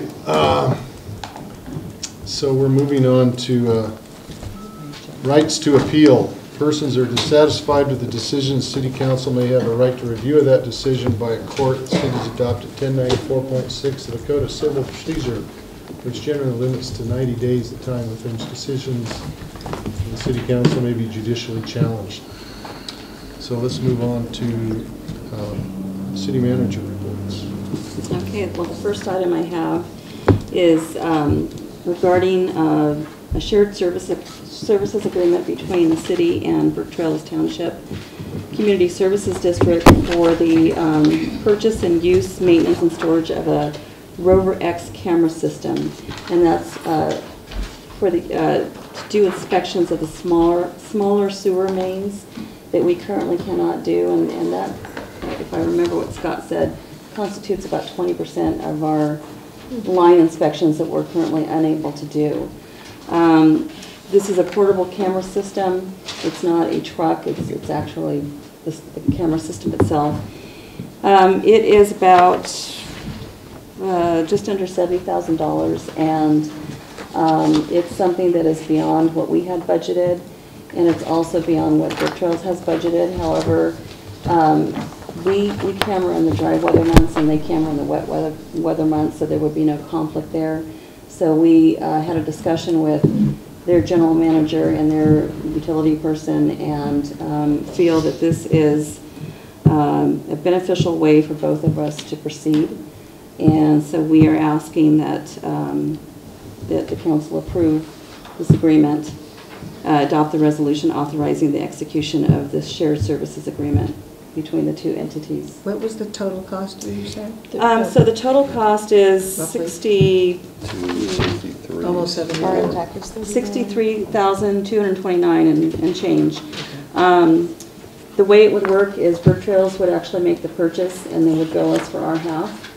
And because they would be making the purchase, the county tax rate applies rather than city tax rate. So the amount listed under fiscal impact is slightly lower than what we had listed there. It would be $31,614.85 that would come out of our sewer enterprise fund for fixed assets. I'm pleased to see that we can work with Brook Trails on this project. I think there should be a few more of those in the offing from time to time. So, you know, and I think we need the tool. I mean, more importantly, I think we need the tool. So I'd ask for a motion. Before we go there, I mean, I agree with that, but I'm just curious. I had asked Adrian, and she told me, so I'll ask her again in public, the reasoning behind asking Brook Trails to do it and not our people.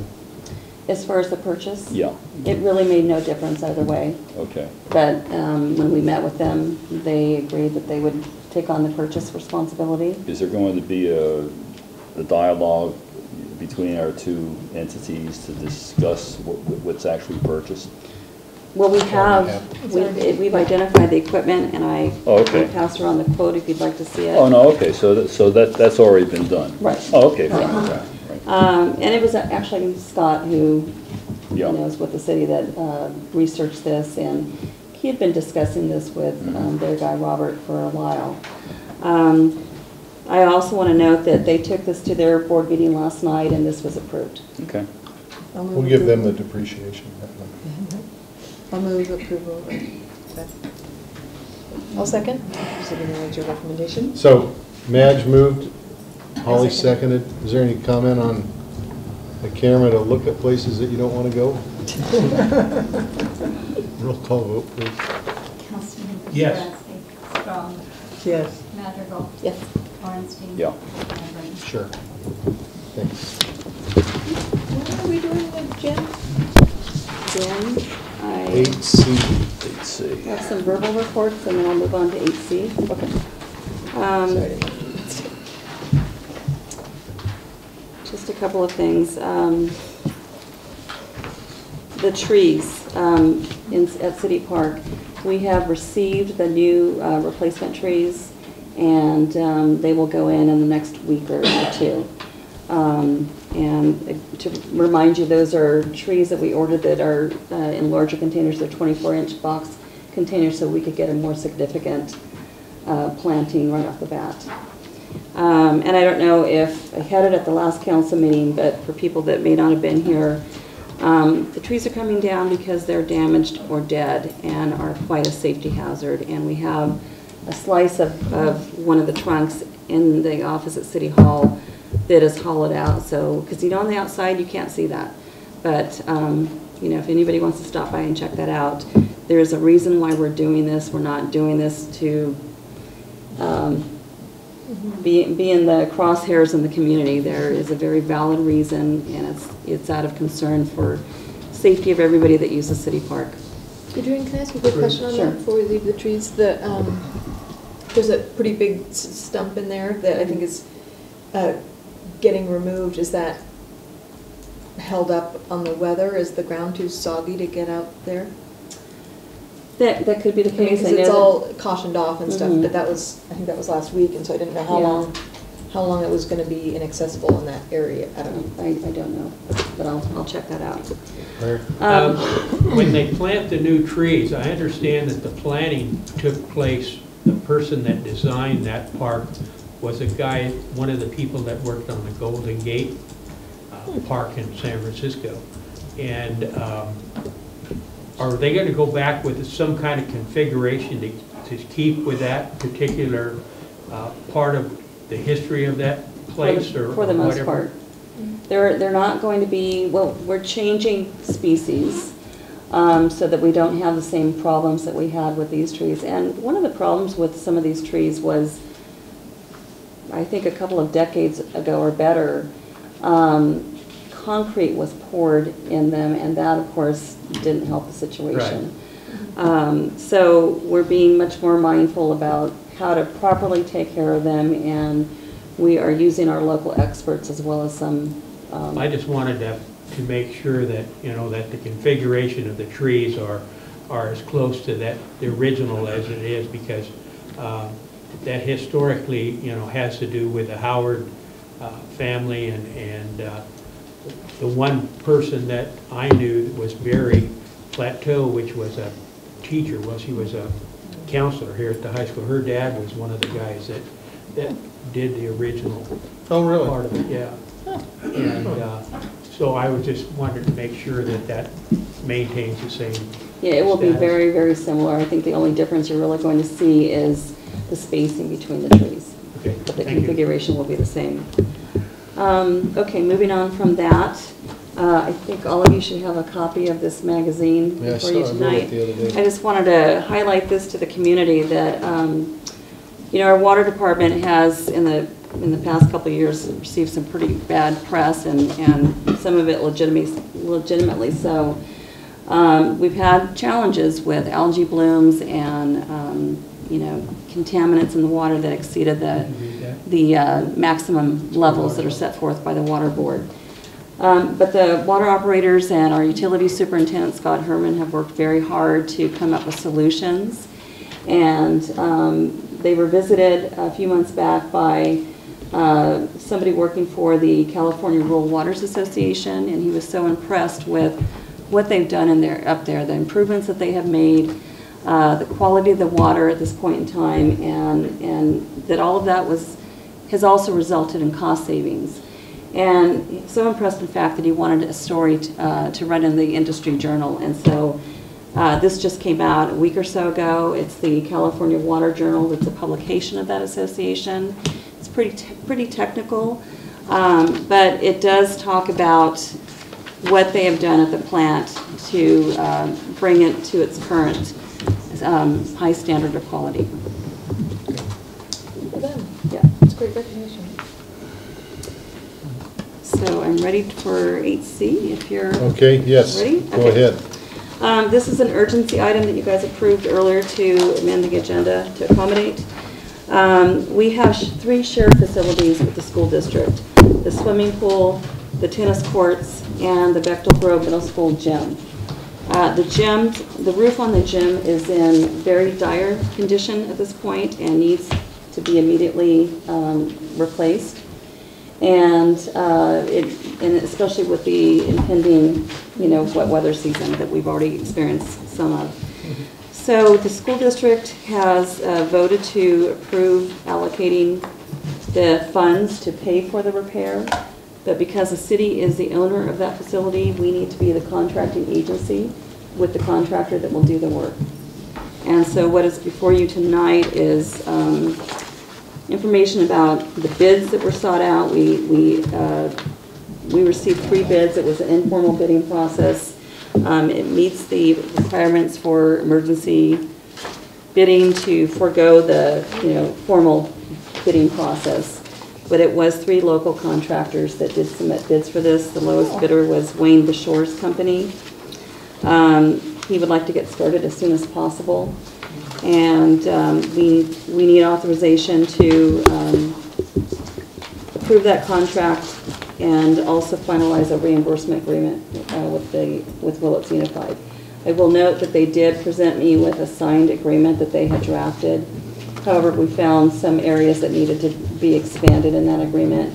So I did talk with the superintendent, and he's aware of this and has no problems with it.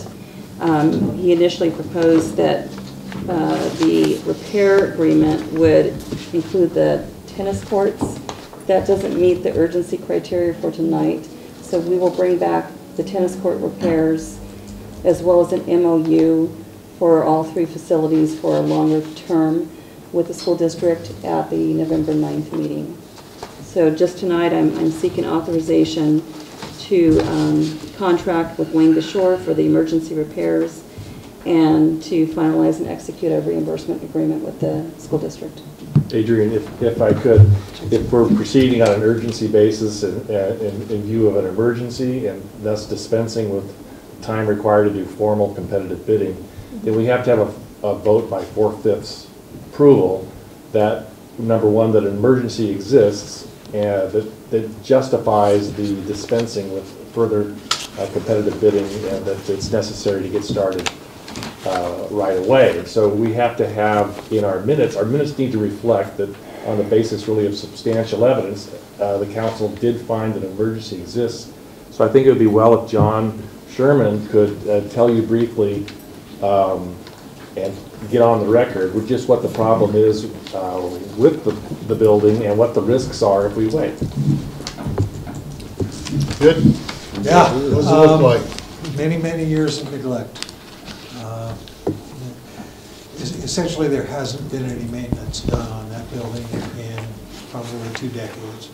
What's happening is the roof sheeting itself is severely water damaged and in some places completely rotted through. You can see in the photographs there of the roof overhang, some of this rot has eaten right into the top cords of the roof trusses.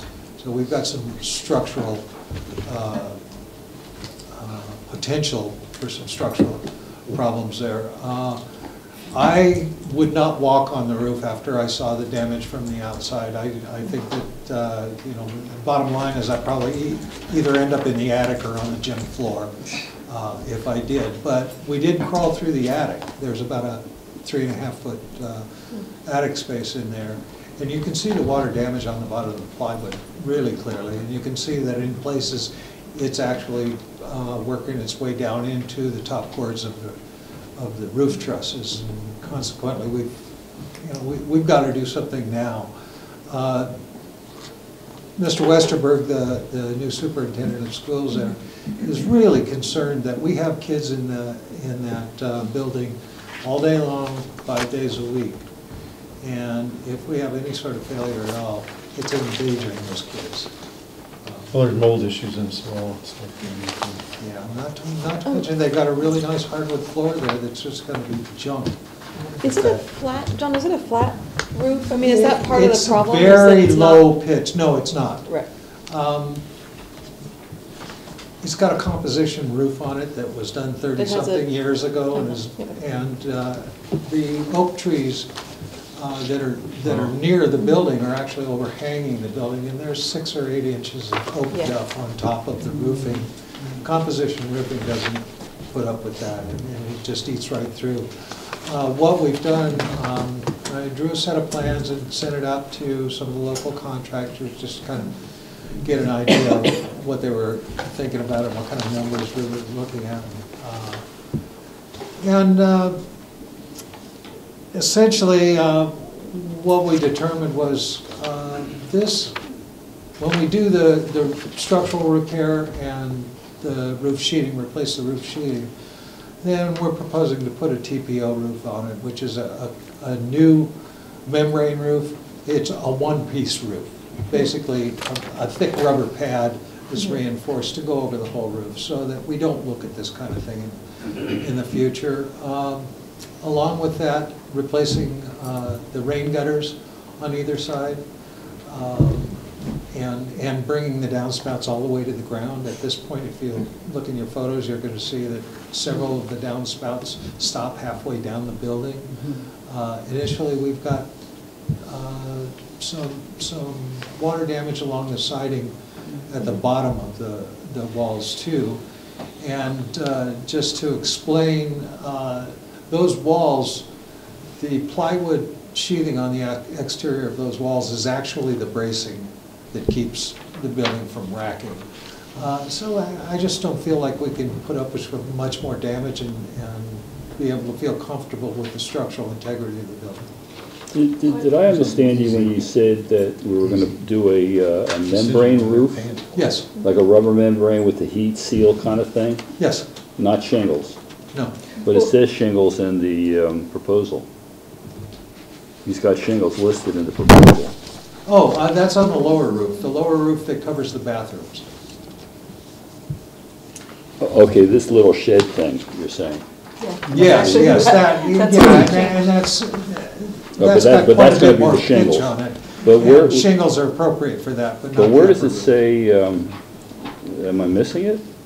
Where it says the material that the roof is going to be covered with? I don't see it. Is that the Versico brand approved system? Mm-hmm. Versico, yeah. Okay. Can you do anything about? Well, that's only, wait a minute. That Versico thing, the line said, and you know, I'm nitpicking, but you know, the devil's in the details. It says all pipe flashings, vents, skylights, fans, etc., will be roofed in using Versico brand approved system components. But I'm not. Right above that line. Remove existing build, install 80 milliliters. Yeah. Okay, I see. So the other question I had on this was that the statement says it does not include any structural repairs. So is that a necessary component? Because you had mentioned that was a little rickety. We're not proposing to do that, the siding repairs right now. We don't feel that meets the standard of an emergency, but the roofing definitely does. And the siding is the only structural repairs that would possibly be needed? Yes. Okay. So I'd be willing to move the recommended action, given the fact that an emergency exists. Could I make a suggestion? Sure. I've written out a proposed statement for a motion on the finding of an emergency. And if the council will first vote on the finding of an emergency, and then secondarily vote to approve staff's recommendation. Right. Good. So here's some suggested language for a first. I'll read it out loud. Okay. So I would say that you should move that the council finds that an emergency condition exists requiring the immediate repair of the Bechtel Grove Middle School gymnasium roof, and that this emergency will not permit a delay resulting from the competitive solicitation of bids. So moved. Well, do we have to specify what the emergency is? Is that required for this? Well, we have a record now of what the emergency is. Mr. Sherman has testified about the condition, about the risk to the children, about the problem with the buckling floors, about all of the problems. I think we have a record that satisfies the code. But does that have to be included in the resolution? Or no, I don't think so. I think this is sufficient. Okay. So what he said. I'll second. Jim. What he said, and I'll second. And so you need a second one? So we need a vote. Let's take a vote on this one. Do we have any public comment on the gym repair? Roll call vote then, please. I'm sorry, who's second? I second. Councilmember Stransky. Strong. Yes. Madrigal. Yes. Ornstein. Yes. Mayor Burton. Yes. All right, now it would be appropriate to move for staff's recommendation. I move staff's recommended action. Second it. Roll call vote, please. Councilmember Stransky. Yes. Strong. Yes. Madrigal. Yes. Ornstein. Yep. Mayor Burton. Still in. Uchi. Yep. Okay. You know, for the, if anybody cares, that gym floor was taken up out of a gym that was removed from Mendocino by volunteers and brought over and reattached to that floor. Yeah, I remember when we did that a long, long time. I think they still play pickup basketball in there. Yeah, right? no, there's still I mean, it's some. used all the time. There's still adult basketball in there on weekends. Okay, so we got through 8C. We're moving to department recommendations. Am I doing okay? Is that right? Yeah. Okay, I get out of order once in a while. City clerk, Nothing tonight, thank you. Miss Finance. Okay. Well, we don't have our human resources. Anything else from legal? Like we see we got some closed session. We have some closed session items. Okay.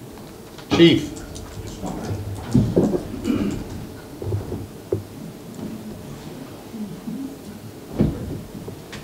Well, mostly for the folks out at TV land, but we've got Halloween coming up on Monday.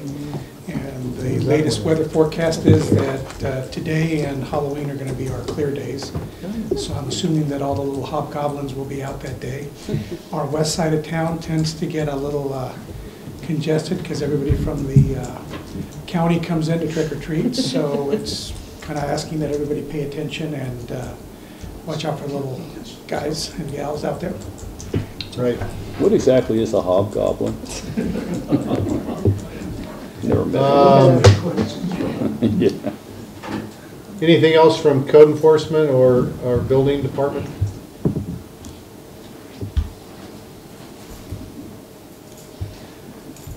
Building's kind of quiet right now. It's that time of year. I just wanted to report that probably tomorrow or the next day I will be responding to FEMA's community assistance visit. It's been a lot of work. The floodplain administration has been kind of lacking for the last few years, but basically we've got it caught up. We're ready to go. I've got approvals, email and telephone calls with Mr. Lee from Department of Water Resources. And essentially I think we're up even with it, and it's operating at speed. So Well done. Thanks. That's a lot of work. Yeah. A bit of a climb, but I think we're there. Good, Charlie. Good. Thank you. Dusty? Probably quit long behind, but just wanted to give the council and the community a quick update on Caltrans highway signage. It's a little bit preliminary, but it appears that we've made some progress with them in establishing some of the signage that we've asked for. We've been able to get their sign coordinator to go out there and take a view of the existing signage and make some recommendations to Caltrans on installing some additional signage. I can't tell you if it's going to be able to be installed prior to the bypass opening, but it appears we are going to get that type of signage that we're accustomed to seeing elsewhere. So that's those logo signs, those service signs, both approaching the exit, after you get off the exit, pointing in the direction of those services. And I've also added to the request that they provide signage letting folks know when the miles to the next services, so that folks are aware that you know, if you don't stop in Willits, it's a little ways on either end of us before you can get those additional. So anyways, it was a positive conversation with their staff, and I'll look forward to getting a more concrete update for you, but I at least wanted to give you that little bit of information that I have. Yeah, very good. I noticed that there's a structure for a sign that's about, I don't know, it's I think right after the one that says Fort Bragg Highway 20, but it's, you know, overhead, not on the side. And it doesn't have a sign yet. I wondered what that was going to be. And I don't know. What I've asked is if I could get the you know, a detailed map showing the signs that they're recommending, and then we'll continue to try to grab all the additional signs requests that we've made. Sooner the better. And I passed certainly on. we'll share that on as soon as I get it. Yeah. I passed on to Dusty that I paid attention when I was driving past Cloverdale. I had to go to Santa Rosa on Sunday. And between the first exit to Cloverdale, which is also, you know, the highway right there, between there and their main exit, which is like the downtown, there was easily 20 signs. It was like downtown Cloverdale, next exit. Citrus Fair Drive, you know, the fair is here. And then there was like 4 sponsor signs, like lodging is up here, food is up here. I mean, it was just like vermicelli, just like one after another. in that 1 mile stretch. That's right, it's only, yeah. So, I mean, it can be done. Camping. And there are 5 miles, no, but three exits in 3 miles in Cloverdale. We have 2 exits 5 miles apart. A little harder. So we definitely need better signs. Gosh. Okay. Mayor, Yes, sir. I just wanted to mention one last thing that I forgot. I think it's important. I've been in contact with Eric Simmons from FEMA, and he's received our appeal and he's processing our appeal. Good. I was going to ask. Oh, good. Thank you. So let's see anybody from that department in here. So. And I did check with Bill Wilson earlier, and he said there really wasn't much to report today. So is there anything to talk about on the culvert thing north of town? I did not have a chance to check in with Caltrans on that. Let's move on to council and committee reports. What's going on in MCOG? MCOG met, and I gave the report last council meeting. Okay. LAFCO? Did not meet, or meets Monday? MTA? They met today in Point Arena, and I begged off. I don't blame. Oh, well. It's a great place, and you have time to go there. MSWA? Hasn't met. League, California Cities? Hasn't met. Wastewater and water has not met. Revite Ed? Hasn't met since last report. Finance has not met.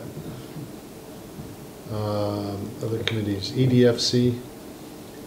I think I must have missed one while I was traveling, and there isn't one for another couple of weeks, I believe. NCRA? Not since last time. The Commercial Marijuana Industry Policy Development Working Group. We met. We have a report. We actually met twice on the October 5th and 10th with the committee, and we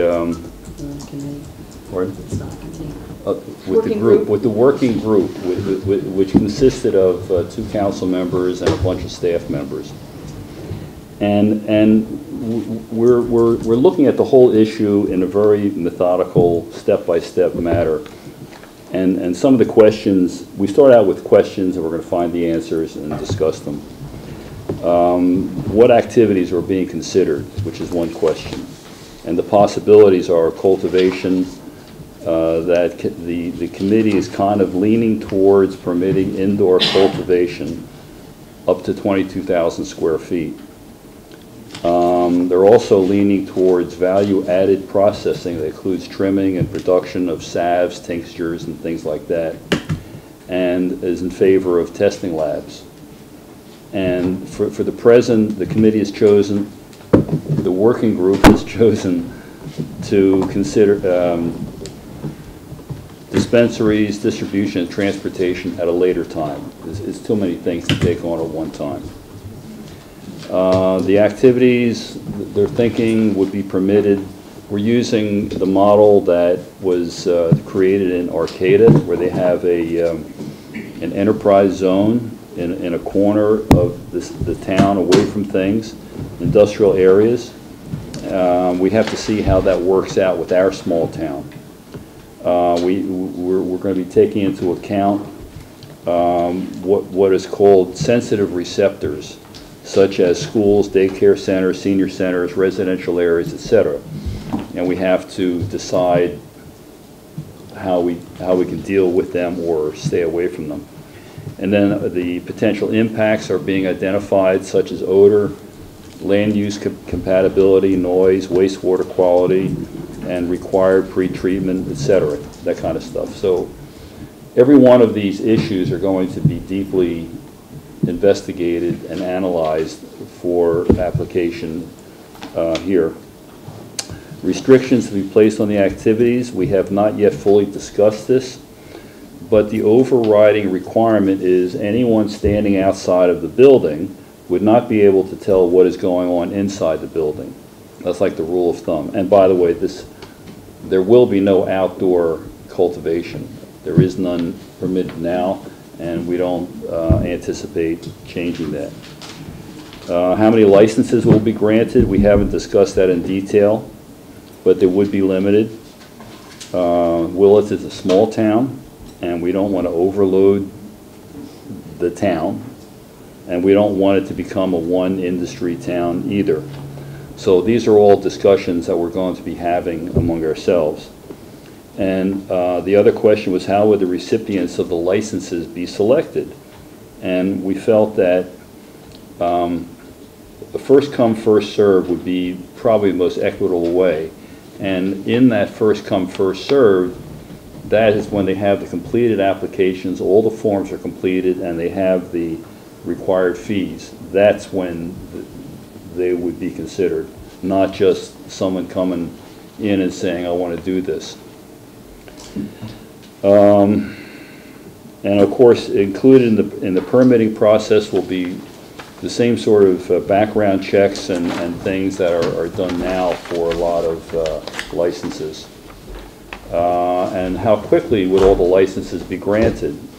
And it's not going to be granted very quickly. This is going to be a very slow, methodical way. We don't want to get into a position where we take action and then have to undo something. So this is going to be very slow. We had a public meeting on October 18th, and more than a dozen members of the public came. And some of the public comments included things, and we went through what I had just covered. And it was a pretty good, I thought it was a pretty good meeting. It was open. We didn't have any time limits on speaking. Everybody was just, it was like a bunch of people sitting around a table and just talking back and forth. We got some good dialogue going, and I think it was all genuine. So some of the public comments included permitting only clean organic cultivation. They feel we should consider energy and water conservation. And most of the public felt that local ownership and employment was important. A question was raised about the EIR process, if it's required. And we were informed that there might be some existing standards that can be applied, so we're looking into that as well. We have one of the local businesses that has been approached by a company that wants to develop a medicinal production facility there. So there's people out there who want to come in. And then we got some interesting economic information, which I was not aware of, and I thought this was kind of interesting. A typical indoor grow would result in revenue of about $800 a square foot.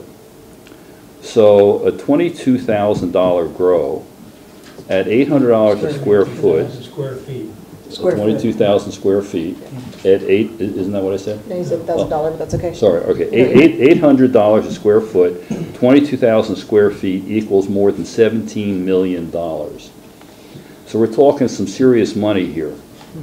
And one of the things that was pointed up is that that's a large amount of money, and it's very tempting to large operators to come in, and we have to discuss how large an operator do we want? Do we want mom and pop kind of things? We want to spread the wealth a little bit, let more people get involved, or is it the kind of thing where, you know, one or two big players come in and make tens of millions of dollars?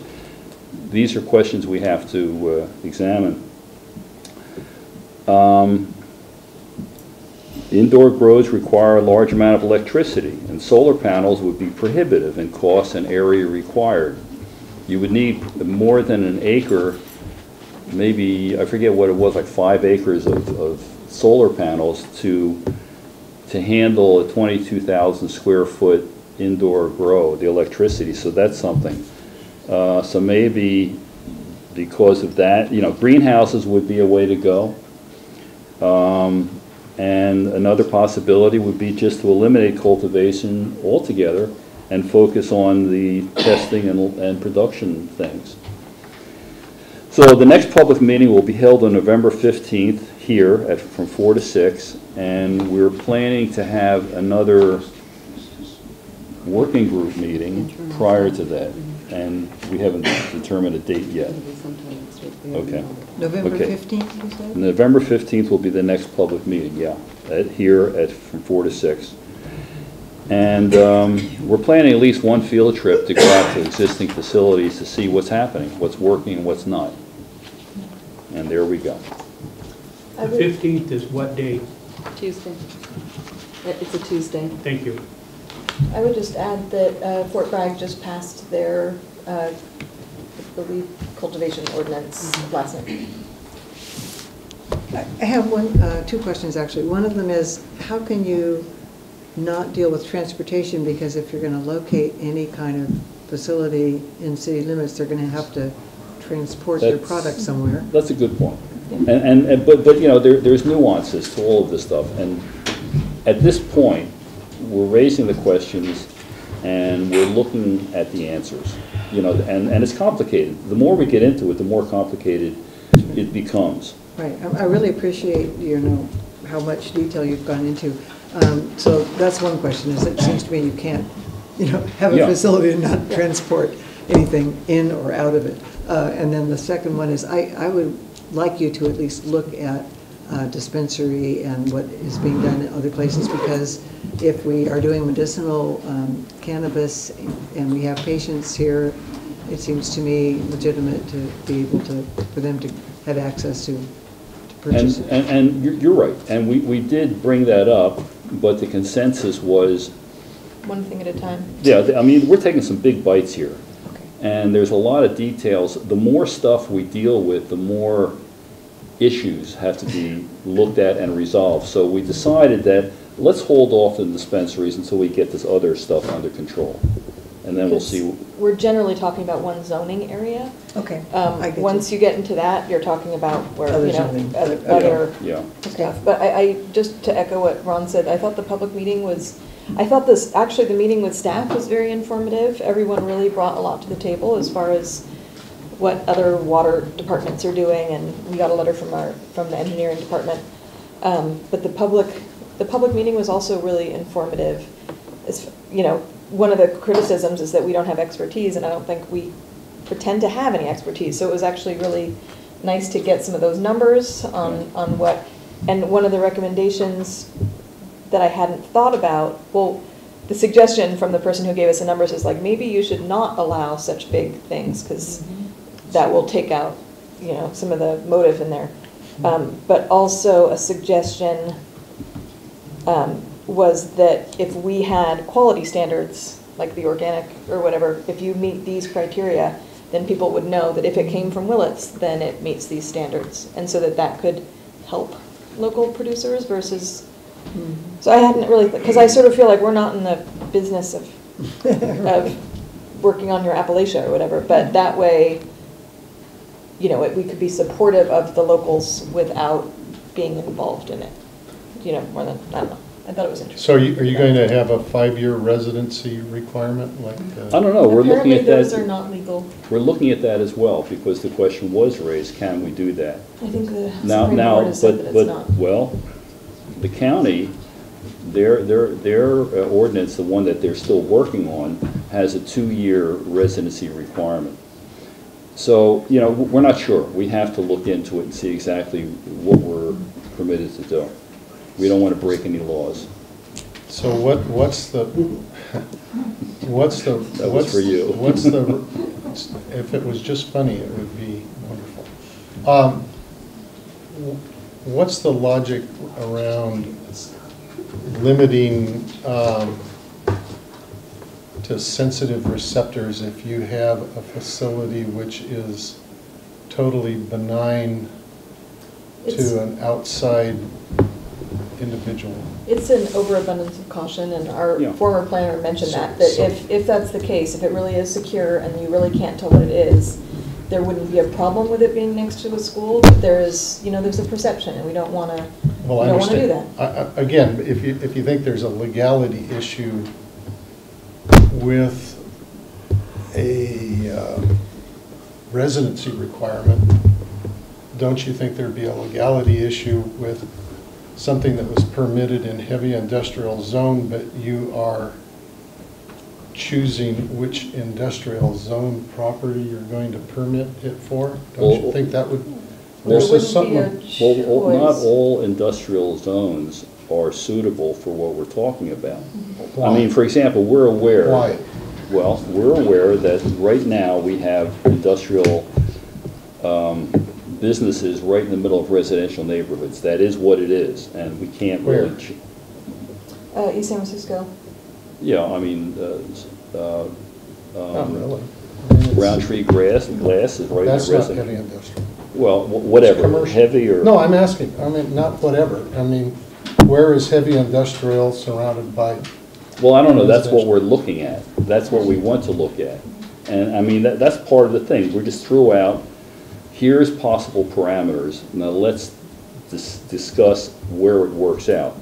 And it could very well be that if we take a look at our town, we may come to the conclusion that our small town is not suitable for any of this stuff. And the chief brought up a good point, which was the drug safety zones and setbacks that are around schools already. You know, our understanding is that those would still apply. When is this going to next be on a open agenda where we can have a full discussion? Well, yeah, we're getting a bit discussy, aren't we? Yeah, well, I mean, that's the thing. We're looking to have, as I said, the next public meeting, November 15th. I don't know if December, at that point, we will have had 3 meetings with staff, 2 public meetings. I don't know if we're going to be at a place where we're going to be ready to start discussing specifics, but I'm thinking probably not in December, maybe January at the soonest, I would think. And, and at that point, we'll let you know. All right, let's move along to council member reports and recommendations. Anybody got anything? I guess dinner this Saturday? Well, maybe I'll do that under good and welfare. Supper, lunch. So I seen under good and welfare. Yes, on November 5th, there's going to be a bit of a cultural arts block party. The Art Center is having a reception for the November show, the Women's Book Club show. And Leslie Rich is showing art upstairs, so she's going to have a reception. And then Brick House is also doing something the same night with Marjo Wilson playing music. So it's going to be a really fun event for people to walk around and support. Marjo's a kick, I recommend. Yeah. Is that 7 o'clock or? Yeah, like 7, yeah.